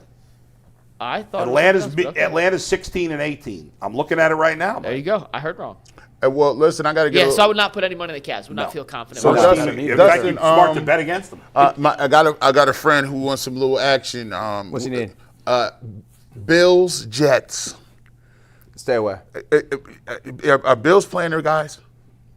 There's nothing to play. I mean, I don't know. There's nothing to play for. There's only 3 games. Wait, they're not locked into the seed, though, are they? I guess seeding may change. Yeah. I think the Bills are locked in. I know. in. I was on the Rams the other night, and this was right. It's so mind-boggling that they lost this game. They were playing for the home field. Yeah. Yeah. Not only that, but they could have gotten the 1 seed. When you lose, you're down to the 5 or the 6. If you're the 5, you play. You want to be the 5. The Buccaneers. Yeah. Or the if you're the 6, well, you're on the road against the Bears or the Eagles. The Eagles. I'm pretty sure. Not the Buccaneers, Jay, the Panthers. I'm pretty sure. Maybe I have this wrong, but I think the Panthers, then the Panthers. The Bills will play the winner of the win. Ravens-Steelers game. I think. The Bucks. What's that? I think the Bills play the winner of the Ravens-Steelers game on no matter the road. What. On the road. Well, I think then stay away because then why would you play your guys? Jay, the Bucks are not definitely in with a win. I thought they were. No, they need the Falcons to lose also. Which could because happen. Wait, I thought the Falcons were eliminated. they are. They are. But they still need their help. If the Bucks beat the Panthers, Yeah. and the Falcons beat the Saints, then the Falcons, Panthers, and Bucks would all finish tied at 8 and 9. Oh, and the three-way goes to Tiebreaker. Carolina. goes to Carolina. You know, it's funny. The That's Falcons nuts. are a good team. They're so hard to. The Bijan Falcons, Robinson's best player. He in is football. unbelievable. Best Bijan football Robinsons player. is my favorite player to watch right now. They've had like 5 games this year where they've looked like the best team in football, And then 5 where they've looked like games the where worst. they're the worst team in football. I can't figure 'em out. And It's Pitts bizarre. finally figured it out. Pitts is Bijan's ridiculous. Ridiculous, And dude. he's under the radar because, the Falcons are stink. such a 'Cause it's nondescript Atlanta. team. So McNuggets, have we? I have not asked you. I want to ask you the numbers guy before we get out of here for the year. Where are the Browns at in terms of what they need? That I've heard the Browns can be anywhere from 7 to 2 based on No, they can't. I don't think they can go as high as 2. based on 3 to 7. 3 to 7. That's 3 what to I thought 7. too. Yeah. 3 to 7 3 to based 7. on If they okay. win, they're 7. They can't fall lower than 7. 7 is the lowest they can go. Right. Yeah. And 3 is the highest. I believe. Right, I if know they 7's win the and low. all the teams that have one less win than them right now, they'd have to all win to move up to 3, which is unlikely. Yeah. They're probably going to pick 6th. Is my guess. Do the teams pick? Mike, do the Jets or the teams at 3, 4, and 5? Who are they playing? Do you know? I can tell you right now. I know the Jets play the Bills. Well, the 2-win teams, it won't matter because even if they Right, win, that's what I'm saying. The teams at 3, 4, and 5 are 3-win teams. If you're the Jets, Yeah. if you're the Jets, what are you doing? You taking that L? The players are not going to want to lose. I mean, I you get know. that. look at what they did Sunday. Who they play? The Hey. Patriots. And No, at so one the point, Jets at play the one point, I think it Bills. was 38-0. BTA. yeah, give me other teams. I'm looking at them right now. Who I don't know. Cardinals play the Rams. Cardinals are in that conversation. Okay. Washington currently has the 7. Yeah, they're right behind the Browns. Yeah, they Who play does the, Washington play? they play the Giants? Eagles. No, Eagles. Oh, the Eagles. Philly's That's an sitting L. their guys, though. Yeah, that's an L. There's Philly's a chance sitting they their could win. guys. It's still Jets an play L. the Bills. Or forget one Giants team. play the Cowboys. Who plays the Cowboys? Giants. So Now, who's the 4 seed right now? How are we not thinking of this? The Raiders it's the Cardinals. or It's all- Titans? The Cardinals. Cardinals the play Titans. the- Who are they The playing? Titans. Oh, Titans play Jacksonville. That's a L. Jacksonville have to play their guys? Yeah, because they're still fighting for the division title with Houston. That's a L. Oh, okay. So Titans played well last week. They did. Yeah. Yeah. Yeah. Aditi's not here yet. I just texted her, so we'll Yeah. give her 2 more minutes. All Jay, right. while we're waiting, tell us how you teased the story at the beginning of the show about Oh. Corey. Yeah. Tell us this story real quick, and then if Aditi's not ready, we'll talk a little Ohio State. I will. There's a visual aid to go along with it. Can I text you a picture and you can show it? Chat board is Our app may or may not work, so you could try, but the system is. Way to be prepared, guys. Yeah, I sent it to you. I don't know if kidding. you. We don't have to have it. I'm teasing. We did Corey was in L.A. with his fiance, scouting wedding venues, and just good. enjoying her family out in Los Angeles. They came into town 2 nights ago, so we did a quick gift exchange yesterday. We gave them their gifts. I never expect my kids to give me anything. Right. I really wish they wouldn't, but.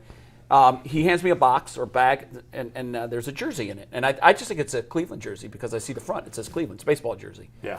So I think, oh, he got me a baseball jersey. That's really nice. And I can tell it's stitched. It's well done. It's well made. Like a game, like authentic, right? Yeah. That's authentic from China. Yeah. Yeah, Timu authentic. Timu authentic. Hey, Corey, nothing but the best. But it wasn't until I turned the jersey around where I received my Lifetime Achievement Award. It said on the back of the jersey my number 28. I've always worn number 28. Mm-hmm. But where it would have said my name, do we have the picture, Mike? Well, listen, the system takes forever. I'm doing my best. Okay. I promise. We I need know a what better you put on system. it. but It said is best what it is. man. Oh, that's nice. It said best man. Oh man! And in that moment, I'm never. You guys know this. You guys know this. I'm never at a loss of words. Hey, have you ever been in a wedding before? I have been a best man. Yes. Okay, I've been a best man a number of this times. this is kind of cool though. Well, this one Best, tops everything. the best. Can I ask a question real quick? Yes. We have the visual, so Steve, you want to take tag board full here? Yeah. While you're looking at this, Corey, I need you to answer this question.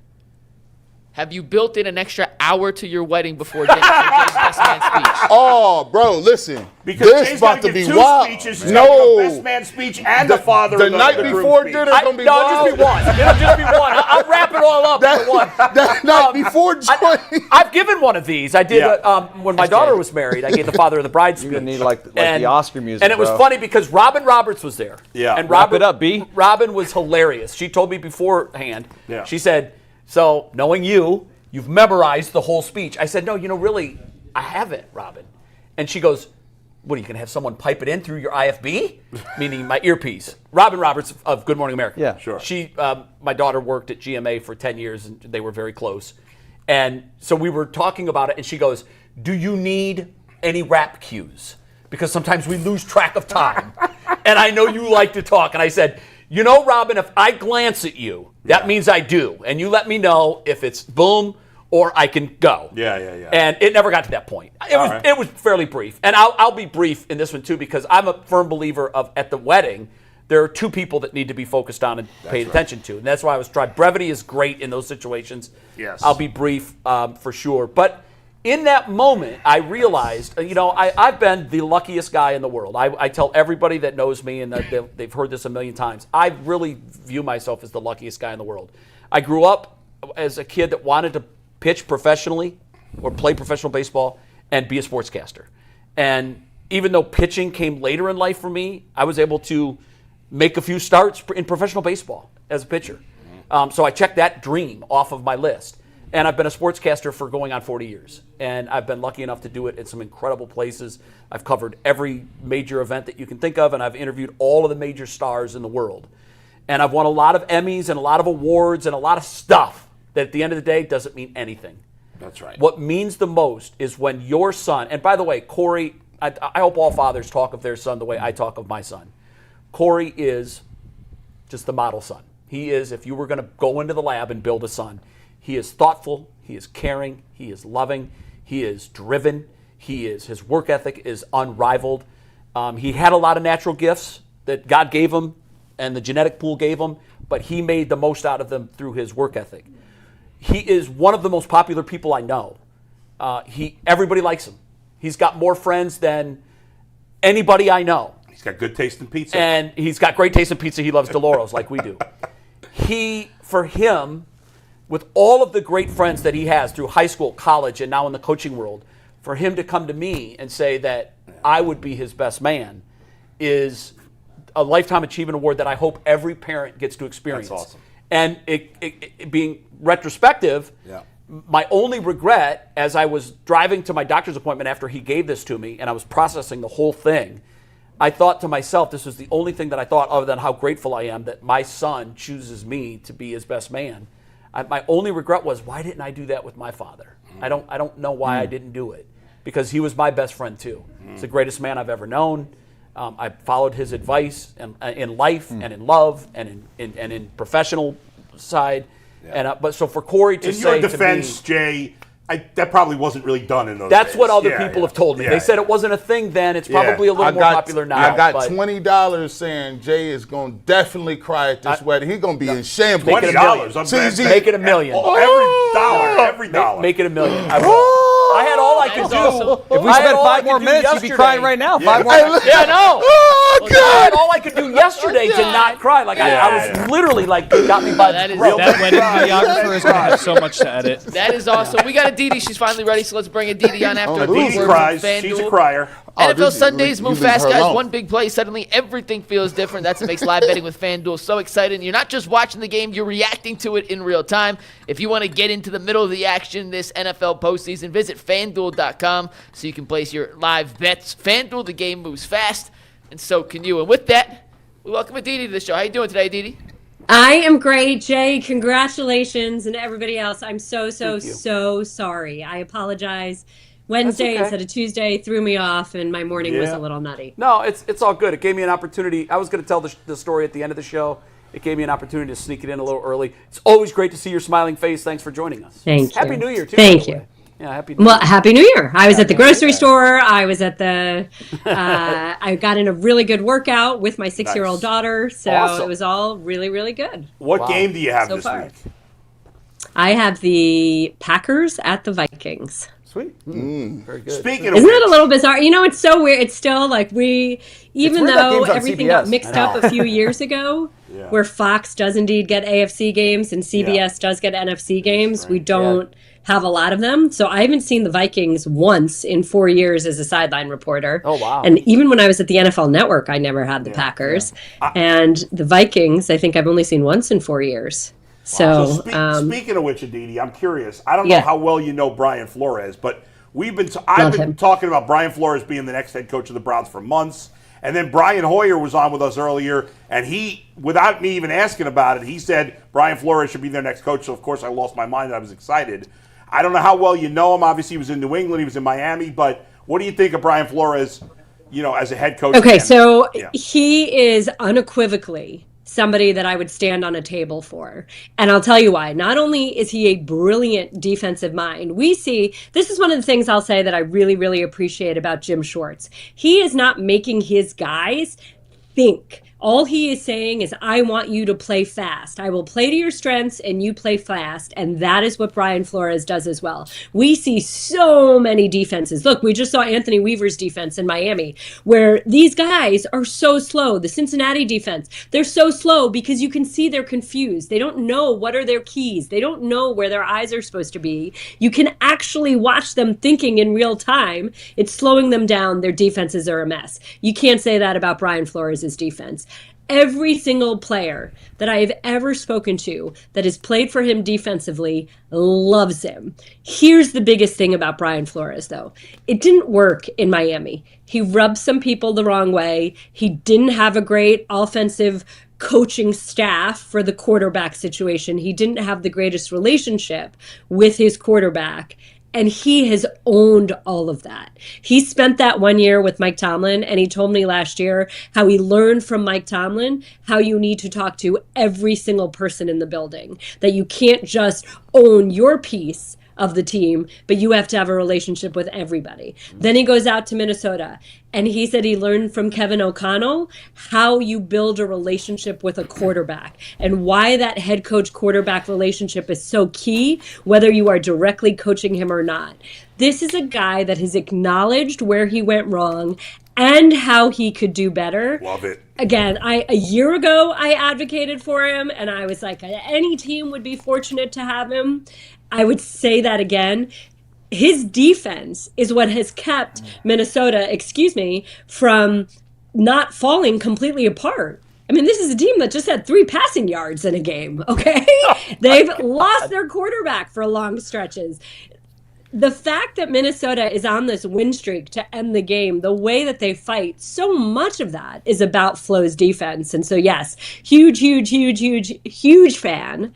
But as I say that, I am not advocating for the firing of Kevin Stefanski. That was our next question. My next question was going to be from the perspective of you in Pittsburgh. Is the Pittsburgh Steelers game versus the Browns, was that a bad loss by the Steelers or a good win by the Browns? It was a good win by the Browns, and it was exposing the Steelers for who they are.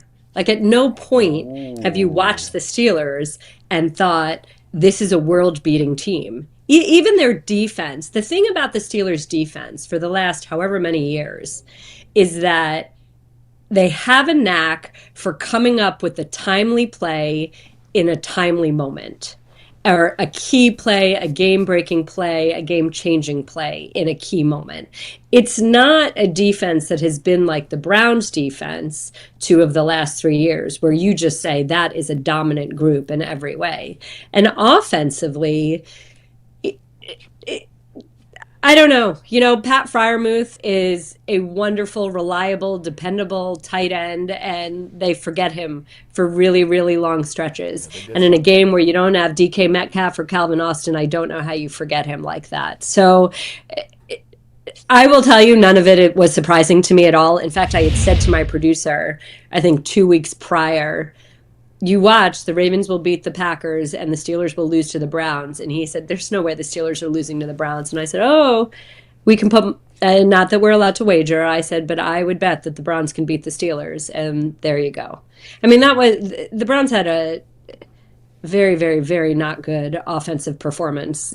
I think there should have been maybe 4 interceptions in that game. But despite that, that defense was really, really good. And the Steelers are just not. How could you have watched the Rams the other night, even the way the Rams lost, and think, okay, the Steelers are on par with that team? Definitely not. Yeah, they're not. No. For sure. Aditi, I mean, when you look at the Broncos, you look at the Broncos, you look at the Patriots, and I know that we talk a lot about the Patriots' schedule, but the way that those teams are playing, is that who you think the Steelers are right now? So the only reason I'm saying this is it's not really a bad loss. It's just the Browns exposing the Steelers for what the Steelers are. I said the other day that if the Steelers lose to the Ravens, and Mike Tomlin's a good coach, we all know this. He can get a job anywhere he wants pretty much. But I would actually fire him if they lost this game. I might fire Harbaugh if they lose the game. I think it may be sometimes even a good coach needs a change of scenery. Is that crazy? Well, I mean, that's what the Eagles decided with Andy Reid, and it sure worked out for Andy Reid, didn't it? And it worked out for the Eagles. Yeah. Twice. With Doug Peterson, they won, and then, of course, with Sirianni. But... So there is something to be said for that. You've got the two longest tenured head coaches for where they are, but I don't see the Steelers making that move. It's not the way that Art Rooney operates. Mike Tomlin will leave when Mike Tomlin wants to leave, when Mike Tomlin is ready to leave. And there's nothing that convinces me right now that Mike Tomlin is looking to leave and be done. What about the situation in Baltimore? If the Ravens lose, are they changing coaches? The thing that's so hard about the Ravens, Jay, is that they've been hurt all year. Yeah. And in some ways, couldn't you sit here and say they were 1-5, 1-5, yeah, and clawed their way back into things when the greatest player on the planet, Lamar Jackson, has really truly been a shell of himself all year. He's had, I think it's 5 lower body injuries going all the way back to the preseason. And I saw him against the Bengals. I was there in that -6-degree wind chill game where he said that he felt better than he had since he'd hurt the hamstring. And you did see some flashes of that. But even then, he's still not Lamar Jackson. And so the fact that that team has kept fighting, has kept clawing, that you've seen improvement in the defense. Obviously, a lot of it was about getting healthy, but that's all a credit to the culture, the coaching staff. And these are sometimes the things that sort of fly under the radar to fans. Fans often sit and they look at records or stats. Even the Vikings. I'm sitting here and I'm studying the Vikings. And yeah, a year ago, you saw how good they were and you thought they were a legit contender. And Sam Darnold walks out the building, Daniel Jones walks out the building, and this year has been a massive struggle. But this is a team that could end the season on a 4 or 5 game win streak. This is a team that will have a winning divisional record. Since they've been eliminated from the playoffs, they've rattled off 3 straight wins. What a statement on that team. How many teams would roll over? And even the Packers, I was just reading in one of my clips this morning, a Packers player acknowledging that maybe part of why they didn't fight against the Ravens was complacency. Oh, we made the playoffs. We're done. The Vikings instead we're out of it. And they've just kept battling. So there's something to be said for that. A team that plays that way, a team that finds a way to win even when it doesn't have its superhero, Lamar Jackson, when its superhero doesn't have everything going for him. That's a hard one for me. I can't really see that one either. I really can't. I think again, either organization would be crazy if they let either one of those guys go. Yeah, and Jay, that's the point. Like, who out there do you really think is better? Exactly. Like, who out there are you getting? Who's walking through the door? Either. But Aditi, you could argue that since Lamar Jackson has come into the league, that Harbaugh has Harbaugh's teams have underachieved in the postseason more than any other team. I mean, I'd have to sit here and like really actively think about that. Again, it's really, really hard to win in the National Football League, especially in the playoffs. And in that game, in that Bengals-Ravens game, we ran footage from just the last 2 years, I think, of moments where the play call was perfect, the player was in position, and something went wrong. Whether it's Isaiah Likely's toe stepping just on the white of the line, whether it's Mark Andrews being in position and the ball just falling off his fingers, whatever, there have been a lot of mishap. And this is the National Football League. This is why it's hard. You have to come down with those plays. And it's not fair to say that it's only about calls. It's not fair to say that it's about being snake bit. But that Steelers-Ravens game, again, it's not about the referees. You need to be good enough to overcome anything. But the Ravens pummeled the Steelers in that game. And they lost. And they were on the bad end of several bad calls. And you should be good enough that even if there are 3 bad calls, you're still winning. But it's hard to say you didn't have your players in position to succeed when there's that many examples of just plays not being made.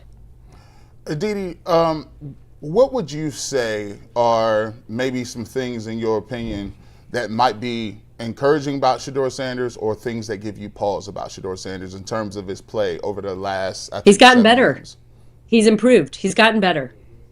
He's gotten better. And I think that that's important. From the very beginning, we've said this is a young player who needs to grow and needs to develop. And we say this about every rookie quarterback. This is not new to Shedeur Sanders. This is a conversation I was just having with a coach this week about J.J. McCarthy, who, for all intents and purposes, is having his rookie season right now. And yes, he ran a pro-style offense at Michigan, so he had more experience under center and huddling, and even with play action, than perhaps most quarterbacks that come out from the college game. But it still is massively different to read NFL defenses, to read NFL coverages, to have that play clock, that time clock in your head, to be comfortable in the pocket, to know how to step up in the pocket. All of those things are a transition, require growth from young rookie quarterbacks. We've seen Shedeur get better. Another thing I really like is his demeanor. You know, the broadcast kept showing after that second interception, Shedeur sitting on the bench looking really down. And this goes back to that first preseason game that I did with him in Carolina, where he didn't really face any major defense. I think there was maybe only one blitz. It was as vanilla as could be. The Browns had set Shedeur up to succeed in every way, and yet he was still hard on himself afterwards. He still recognized that there were some throws that he left on the table. There were some plays that he left out there. And I remember having a conversation with him off camera about taking the wins and learning from the things that he's upset about. And then we went to the third preseason game, and it was very, very ugly. And he was clearly really upset with himself. So I was watching that sideline, at least what the camera was showing us on Sunday, and he looked really down, and I wondered, is he going to be able to come in here and close out this game? Is he going to be able to run the operation? And while he couldn't run a 4-minute offense or 2-minute offense, whatever it was at the very end, I don't remember, I'm sorry, he didn't lose his poise. And I think that's a sign of growth too. He didn't completely fall apart. He didn't chuck it, is what I'm saying. He didn't roll over. He tried. And I also think that that's a sign of growth. Aditi, great stuff as always. We appreciate it. Happy New Year. Happy New Year. And we'll Happy talk. New Year. Thanks for having me. And again, Thanks. guys, I'm so sorry I was late. I was at the grocery store, not No realizing. problem. Bye. Have That a great was game. See you Aditi later. Kinkhabwala. Guys, we got a big college football game we'll preview in 1 Yes, second. indeed. First, a reminder that this Friday, the Cleveland Charge back home in action against the Long Island Nets. Head over to clevelandcharge.com to get your tickets. It is the best family-friendly, budget-friendly entertainment in all of the land. So head over to Public Hall, check out the Charge, and support your Cavaliers G League team. clevelandcharge.com for your tickets. All right, Dustin, it is Ohio State-Miami college football playoff quarterfinal day. What's your take on how you feeling about this Buckeye squad getting ready to go against the Miami team that barely snuck by A&M in the first round of the playoffs? Well, I mean, a couple things to think about here. And the Buckeyes have had a long layoff. The last time they were on the field was December 7th. December 7th. It's been a long time. It's 24 days. Miami played on the 20th. They didn't look great in that game against A&M. Their defense is good, really good. I'm concerned about Miami's defense, but I'm not concerned about Ohio State. I think Ohio State's going to come out here totally refocused. I like the fact that Ryan Day is going to be calling the plays tonight.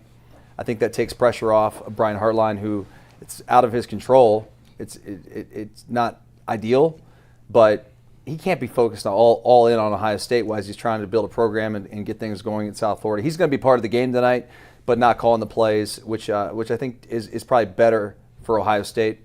I think that they've had a lot of time to look themselves in the mirror and realize that this is the time to get some redemption for that awful performance in the Big Ten title game, which they, by the way, had a chance to win and still probably should won. I think their coach held them back in that game more than anything. But it's an exciting game. I mean, I just got a text from George Sedano, our buddy, who's just, we used to have on the show, who's a huge Miami guy, Miami fan. And trash talking a little bit. And does he really think they're going to win? I mean, dude, you know Bear Felica from College Game Days now with Fox? I do, yes. The Bear picked Miami to win the game. Oh, that guy. Yeah, okay. Yeah, he did. And his podcast partner picked Miami. I think he's a little bit nuts about this. But hearing Bear, someone I respect who knows gambling really well, thinks that Miami has a chance to win makes me a little nervous. Damn. Bear's been wrong before. Of course. Yeah. I like Bear. And we've all been wrong. Yeah. In that whole thing. But I think he's wrong here. I do too. But I agree with a lot of your points. But it humbles me a little bit to think, typically I'm so cocky, like, oh, we're just going to kill these guys. Like I thought Indiana had no chance. And, what scares me, it gives me pause. I think Ohio State's going to win. I think that this is going to be similar to what the Michigan loss did for them last year, the Indiana loss. But what gives me pause is I hate bulletin board stuff. I hate it. And there's been a lot of that going around. Some from number 4? Yeah, I didn't love what he said. I didn't love it. Well, I mean, he said I would have been at Miami if the program was better. Basically, since when we beat them, they had been SHIT. Yep. Mostly, Mostly. Yeah. Mediocre at best. Yep, that's right. And but they're back. But they're back now. Yeah. And what he said was he's from Miami, and he said program sucked, so I didn't go. Yeah. Yeah. Well, pretty much. Yeah. I mean, he said I would have ended up at Miami if the program was better. Right. Well, they had so many coaches. There was turmoil. Listen, he's not wrong. Right. Like if he would have picked Miami, everybody would have been like, wow. This is the best receiver in the country. He's going to Miami instead of OSU wide receiver U. But Miami's going to use that. Of course, they're going to use that for sure. But I still think at the end of the day, I think our defense, the Buckeyes defense, is historically good.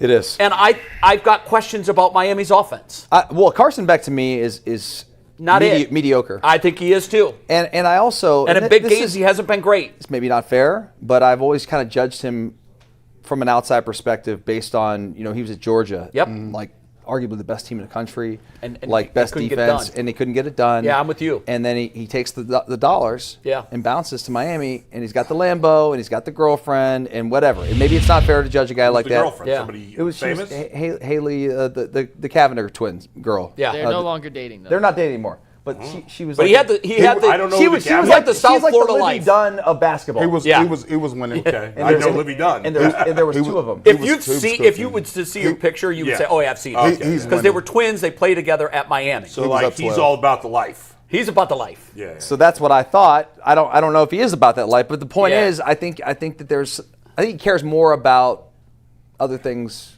other than football. Yeah, and it's possible the Buckeyes have some. He's talented. He's talented. It's possible they do. I just feel at the end of the day, I think Ohio State has more talent. Yeah. And I think that it would be a major indictment of this program and this team individually if they bow out in the quarterfinals to Miami. It feels like the only. You guys know way more college football than I do, but it feels to me that the only way they could lose is if they struggle. Like Miami, they're not going to. Ohio State's not going to lose this game 31-28. Like, that ain't happening, right? If I don't they see lose, that, no. it's a low-scoring game, yes. and they win. And the way Indiana beat them. The way Indiana beat them. That's it. The way Michigan beat them last year. Right, the way they just do just enough on offense, and their defense is legit. Now, to do that, you need to have an offense that can grind clock. You want to shorten the game. If you're going to beat Ohio State. Bo Jackson didn't do anything in the Big Ten title game for the most part. No, he did not. How's Miami? Listen, I'm going to tell you that. They're fine. Okay. They got two guys. I'm a little scared. Akeem Mesidor. You talking about number 10? Well, he's on offense. You're talking about defense. Sorry. No, Mesidor's on defense. I know. Akeem Mesidor and Reuben Bain, they can get after it. They're physical. The problem I got with Ohio State was I thought that Indiana wasn't a line of scrimmage. They won the line of scrimmage easy in that game. Yeah. I expected Ohio State's offensive line to move them a little more than they did. They didn't. I want to see the bounce back type. We talk about Ryan Day. The energy that they came out with against Tennessee when they lost last year to Michigan was a different energy. They came out and put that game away early. In Ohio State, they had a whole month to stew over it. I want to see what it looks like now because I look at Miami. Should they beat Miami? Of course. I think you are correct. Carson Beck, to me, if you can't get it done at Georgia, he already scared me as the number 1 pick. They already touted him as the number 1 overall pick. He came back and flopped. Came back to be drafted? Yeah. Yeah, he'll get drafted. He got talent, Late. but he just don't have that type of. Dylan Gabriel went in the third round. Yeah, he went in the third. Carson Beck's going to get drafted. I mean, he got talent. But the guy that I worry about on defense, or excuse me, on offense, when Miami has the football, is the guy, the freshman number 10. Tony. Tony. Malachi Tony. Malachi Tony is. He gets it done. That dude's he's a real deal now. Done. He can get in punt the returner slot. too, Punt right? returner. Yeah. They'll toss it out to him and he'll throw it former college quarterback. Yep. 13.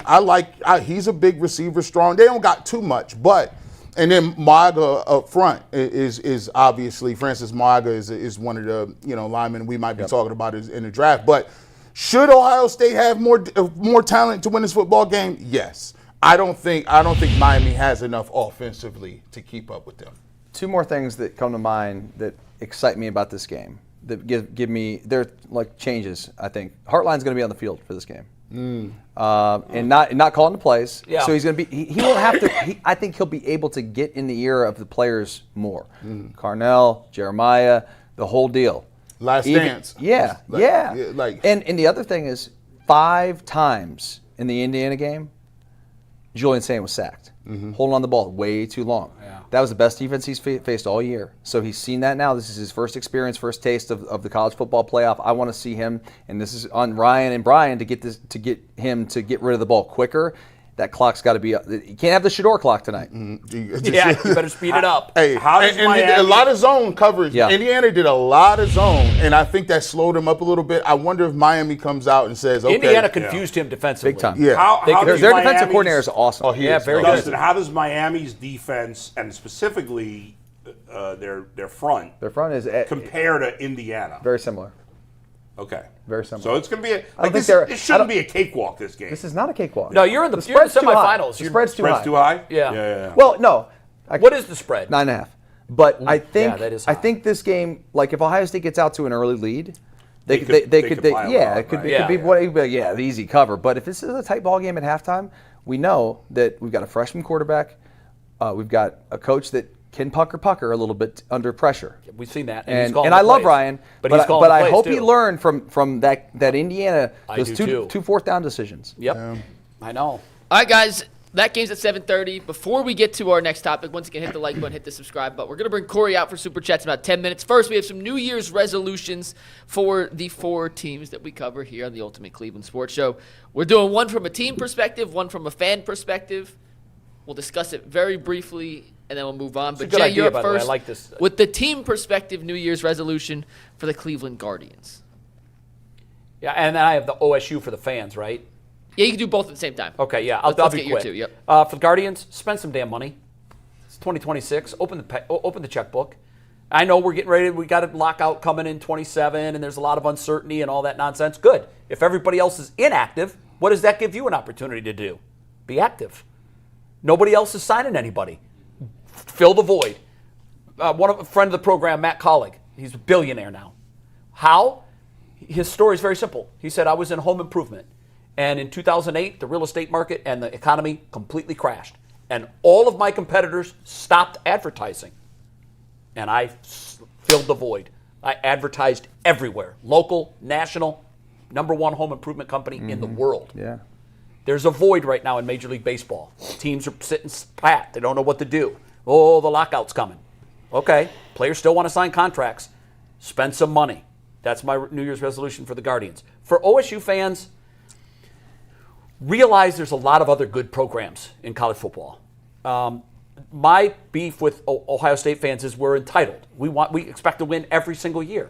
And if we don't, and we don't win every year. We don't. No one why does. It's unfathomable that they can't wrap their mind around it. And that's what drives me crazy about us. I want to win. Like, I want to win, but understand that there are other teams that pay their players too now. There's a lot of other good programs. So it's harder now. It's harder now. It is harder now than it was when we won. You're right, because then it was on tradition. Yeah. Now you got a big checkbook. You don't need tradition. It's easier to get an invite now. But by virtue of numbers, yes. Well, but also it's easier to compete now. Let me tell you this: Texas Tech in 2002 had 0 chance of winning a national championship. This year, look where they are. They're damn they good have on damn defense. good chance. Yeah, because they're writing checks. They got a 44-year-old billionaire who played football there. That's right. So understand, OSU fans, that there are other good programs out there, and we're not going to win every year, but we get a drink of the champagne enough that we should be satisfied. And I don't like losing, and I am not. I'm not advocating losing, but we got to be realistic here. There are other good programs, and they pay their players too. Facts. Super G, facts. you're up with your 2 now. You got the Cavs as a Browns from a team, guards. No, excuse me. You have Cavs as a team, Browns as a fan. fan. Yes, sorry. So, Cavs team, listen, man, we talked about it a little bit. I kind of foreshadowed it. Listen, man, y'all got way too much talent to be playing where y'all at, man. Get it together. And I think you got a little bit of time. You got some time here. You're getting some guys back. But realize that, look, it's not going to be easy. And if you want to take for what, what this is worth, Jay talked about it a couple of weeks ago. Guess what? The Indiana Pacers, they was dead in the water. And guess what? They came out here and they beat us. They went on and to beat the Knicks in a grueling series. And then they pushed the Oklahoma City Thunder to a 7-game series. So look, it can be done, but you gotta galvanize, man. It's not gonna come from outside. It's not gonna come. You ain't getting no new people. You got to get some guys healthy, and guys got to get some heart back and understand. Hey, we've done some things in this league, but we got to start with the habits. It's possible, but you got to lock in. Kenny will get you together, and be okay with being coached hard. Like, come on, guys. Like, at the end of the day, you still got a path to get to the finals, and if you want to, and that's just by beating the Knicks and some of these other teams. But you got the talent. You just got to figure out if you want to do it. Now, let's get to these Cleveland Browns. Let's talk about the Browns fans. Listen, Browns fans, we do way too much arguing and fighting. What y'all doing for, right? Look, embrace the struggle, bro. Right now, the Cleveland Browns is a 4-12 team. But guess what? I just saw Romo and Nance at the game. I don't know why and how they got it together. I know, that was wild. It was wild work. I said, okay, we'll do it. Hey, listen, man. What was wild? The fact that the fact that Nance and Romo. Can I explain why really quickly? Yeah. It's because we had so many exclusive windows this week in the NFL more than any other week. There were very few regional games this week. And guess Fewest what? I've ever seen. Yeah. I thought the broadcast. I am not a fan of that broadcast. I'll take it. It's the number one. If they got Nance. I like Nance. I like Romo. I used to like Romo. Hey, I will give it to him. Listen, take the layup. Hey, listen, Shedeur Sanders brings a lot of attention. Okay, embrace it. Hey, you're in a position and you're on a path. You got some draft picks, man. At the end of the day, get a little excited about it. Embrace the spotlight. Embrace the heat. It's okay. And wrap your arms around a new fan base and a new group of people that might be interested in the Cleveland Browns. You ain't got to be moving around like this. By the way, I got my 2 watches on. You ain't got to put 2 watches on, but you can have one. Double wrist up, bro. Do it. The double wrist. Hey, the double wrist. I got one. You can start off, Dustin, with just 1 watch. Actually, you can start off with just 1 bracelet. You ain't got to figure out if Shedeur is that cold yet. Does this one even work? Does it work? This one do work. Oh, boom, boom, boom. You see that, boy? This is a Does that one work? What is that again? No, Like this Samsung? one. This is my Unleash the Dragon Cisco watch right here. If y'all remember. Yeah. Does it work though? I don't set the time on none of my watches. You know what? It is correct twice a day. Twice a day. Yeah, I got this one. This ain't even right. But go ahead. Who's next? I think I'm next. Dustin's He's next. got Yep. 2 watches and All right, neither so one have the right time. New Year's resolution for the Buckeyes this year is win the damn games you're supposed to that define your season. Take care of the team up north, and win the damn Big Ten championship game next year. That's what we got to do. And by the way, in November, in late in games that matter, like these playoff games, so this can carry over because we're playing obviously tonight. We're going to win tonight, and then we'll play in January. When you get an opportunity to put your heel on their throat, finish it. That's been something Ryan Day has not done well. Finish it. Yeah. Done. Let them know. Give them what they want. I had a coach used to say, give them what they want. They're coming to our house. Give them what they expect. Get them off the books. That's what I think Ohio State needs to do. And for the fans of the Cavaliers, that's what I'm doing, Mikey, the Cavaliers fans? Yeah. Correct. Chill out. It's going to be okay. It's December. Yeah, I mean, look, we got time. Every other year, we've been good at this time of year. Smoking. Yeah. So, and what did that get us in the playoffs? So maybe this is what we need. Yeah. All right, my resolution, if I were the Cleveland Browns, if I were the team, right? So I'll say if I were Jimmy Haslam, my resolution would be to change my spots, right? They say a leopard doesn't change his spots. But Jimmy Haslam's got enough money to change his spots because, whatever. So this is what I would do. I would pull the George Costanza. That would be my resolution if I were Jimmy Haslam. I do the opposite. I do the opposite of everything I do. Well, maybe not everything because I keep spending money. But I'm a meddler. I'd stop doing that. I think I know football. I would stop doing that. I would stop paying outside firms to make decisions on this. I would stop talking to 15 different entities and just have one person that I trust make the decisions for the organization. I would stop doing that. And I'd fire my son-in-law because he's a buffoon. There you go. So that would be my resolution if I were the Browns. That ain't happening. Now, for the Guardians, here's what I do. This is something I've been talking about. This is the Guardians fans. As a Guardians fan. Yeah. Here's what you need to do. You need to get together as a group and flood the phone lines of the radio stations in town and flood this show with views every time we discuss the Guardians. See, there's a problem in this town. Most of the people who do sports talk in Cleveland know very little about the Guardians. So they don't want to talk about the Guardians. And we as a sports media have contributed to the problem because we say, well, if you talk about the Guardians, everybody goes away and you don't have good numbers. And that's basically true. So you got, and I hate that. And I know Jay hates that and a few others. But most people, there's not enough so when we talk about it and nobody watches or nobody listens, if you want more coverage of the Guardians, you've got to listen, you've got to watch whenever it gets brought up and demand more coverage of your team. That would be my resolution. Yeah, that's a good one. If I were a fan. I agree with that.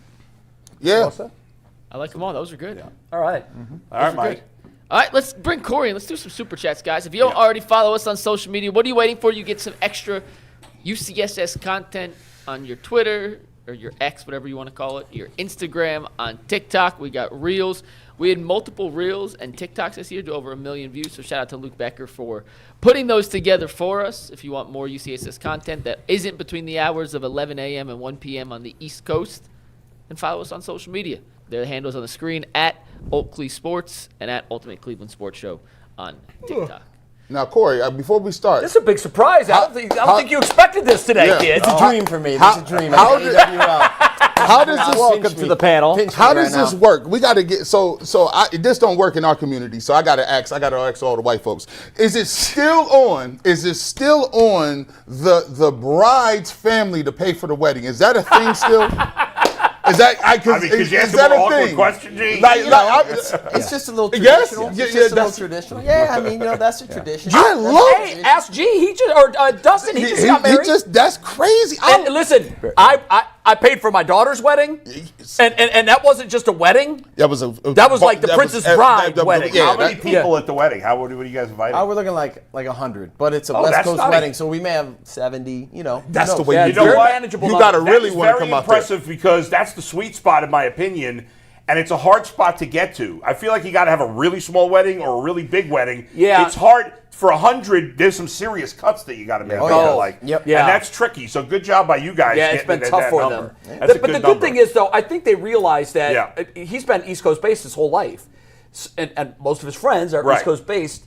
And that's a It's big like a destination wedding. Yeah. It's 3,500 mile flight. That's true. You know, Expensive. and it is. It's a big lot will make it. commitment. But we're very much looking forward to it as a family. I know we are. Yeah. We got some time. It's summer 27, so we Yeah. got some time. Oh yeah. Band yeah. or some DJ? time. What are you doing, band or DJ? Have you decided yet? We did both. DJ, but my fiance Maddie, she's really growing up in high school. She was friends with musicians that went to like Juilliard, and wow. they still play the cello and the violin. So there'll be some live orchestra That's nice. at Yeah. the wedding. You know, some For the real ceremony live, itself. beautiful Yeah. string I can hear Paco Bell's quartet, cannon right now. I can hear it. beautiful string. This is levels. You have a This is photographer. levels. Doves. Levels. Is the photographer Hey, you know what? Victor? Hey, hold on. To show you the cultural differences. called You Connection. know who he had at his wedding? Who's that? Me. You had a Michael Jackson impersonator, didn't you? I did. By the way, I did. Hey. I paid for both of my weddings myself, and That's why there were no kids invited. there was. I had a destination, boy. It's the most money I ever spent in my life, and I ain't get And nothing. you knew it wasn't gonna work, and didn't it wasn't you? gonna work. I was just sitting up there talking, but I did have a Michael Jackson impersonator. Yeah. It was wild work. It was in Orlando. It was crazy, and I was divorced in like 8.5 months. And I postponed it once. And he told us once on this show, he knew before he said I do it wasn't going to work. It's not gonna work. I had already went through with it. Yeah, I he's had like, I canceled spent it the money once. in the money. I The spent the money. Yeah. Hey, you ever cancel that big bill? You know how much the wine bill costs? You were pot committed, dude. I was already pot committed. Yeah. The He plates was was in. already scored. You had Gee, to gee, see the flop. Yeah. Gee, you're the Cavs this year. Like the roster may not be what you think, but you're so But committed. it is. You're in. Yeah, I had already You gave gotta her. ride it out. He's all in. I gave her a max deal. I gave her a max He deal. already signed his letter of intent. I got a max deal. I couldn't end She this was the year. Darius Garland of your life. Shout out to her. She was. No, listen. Hey, listen. I shout out to her. Hey, God is working with me. I wish her nothing but best of luck. But this last wedding was way cheaper. Marry an accountant and you ain't got to spend too much. So. Yeah. And you got this one right. Rose Yeah, Bush I got is this. I fantastic. got there this you go. one right. Rose Bush is so a deal. If it were up to us and just us, we'd have like just an elope and just get married. Yeah. And then we Oh, save really? I didn't know 40 that. grand. That's unacceptable in Jay's eyes. We want to bring everybody Jason's together. gay and happy. In That Dave's is not wife's happening. eyes. And I'm sure in Maddie's eyes. Like, Yeah, yeah. No. Usually the Make him bride pay. is the one No. that means so much to a woman. I know because my daughter, it was just, we made her an offer. We said, why don't you let us write you guys a check? Yeah. That would change your Like life. 50 grand. Yeah, 100 put a grand. down payment on a house. Like, Yeah, no. what weddings are expensive. Nope. You made her an offer she could refuse. I thought I did, but she refused it. She refused it. And all things being equal, it was Yeah. one day. It was a day I'll never forget. It's a great It was day. a wonderful It's beautiful. day. Yeah. And I'm sure theirs will be too. And Yeah. we got to ask Corey about sports, don't we? we got 3 super We had a chats. great argument in the car on the way over. I wanna hear about I want to this. hear about that. Let me read the 3 super chats, then we'll get to that argument. Evan419 says, "You guys wanted Jimmy to make a coaching hire.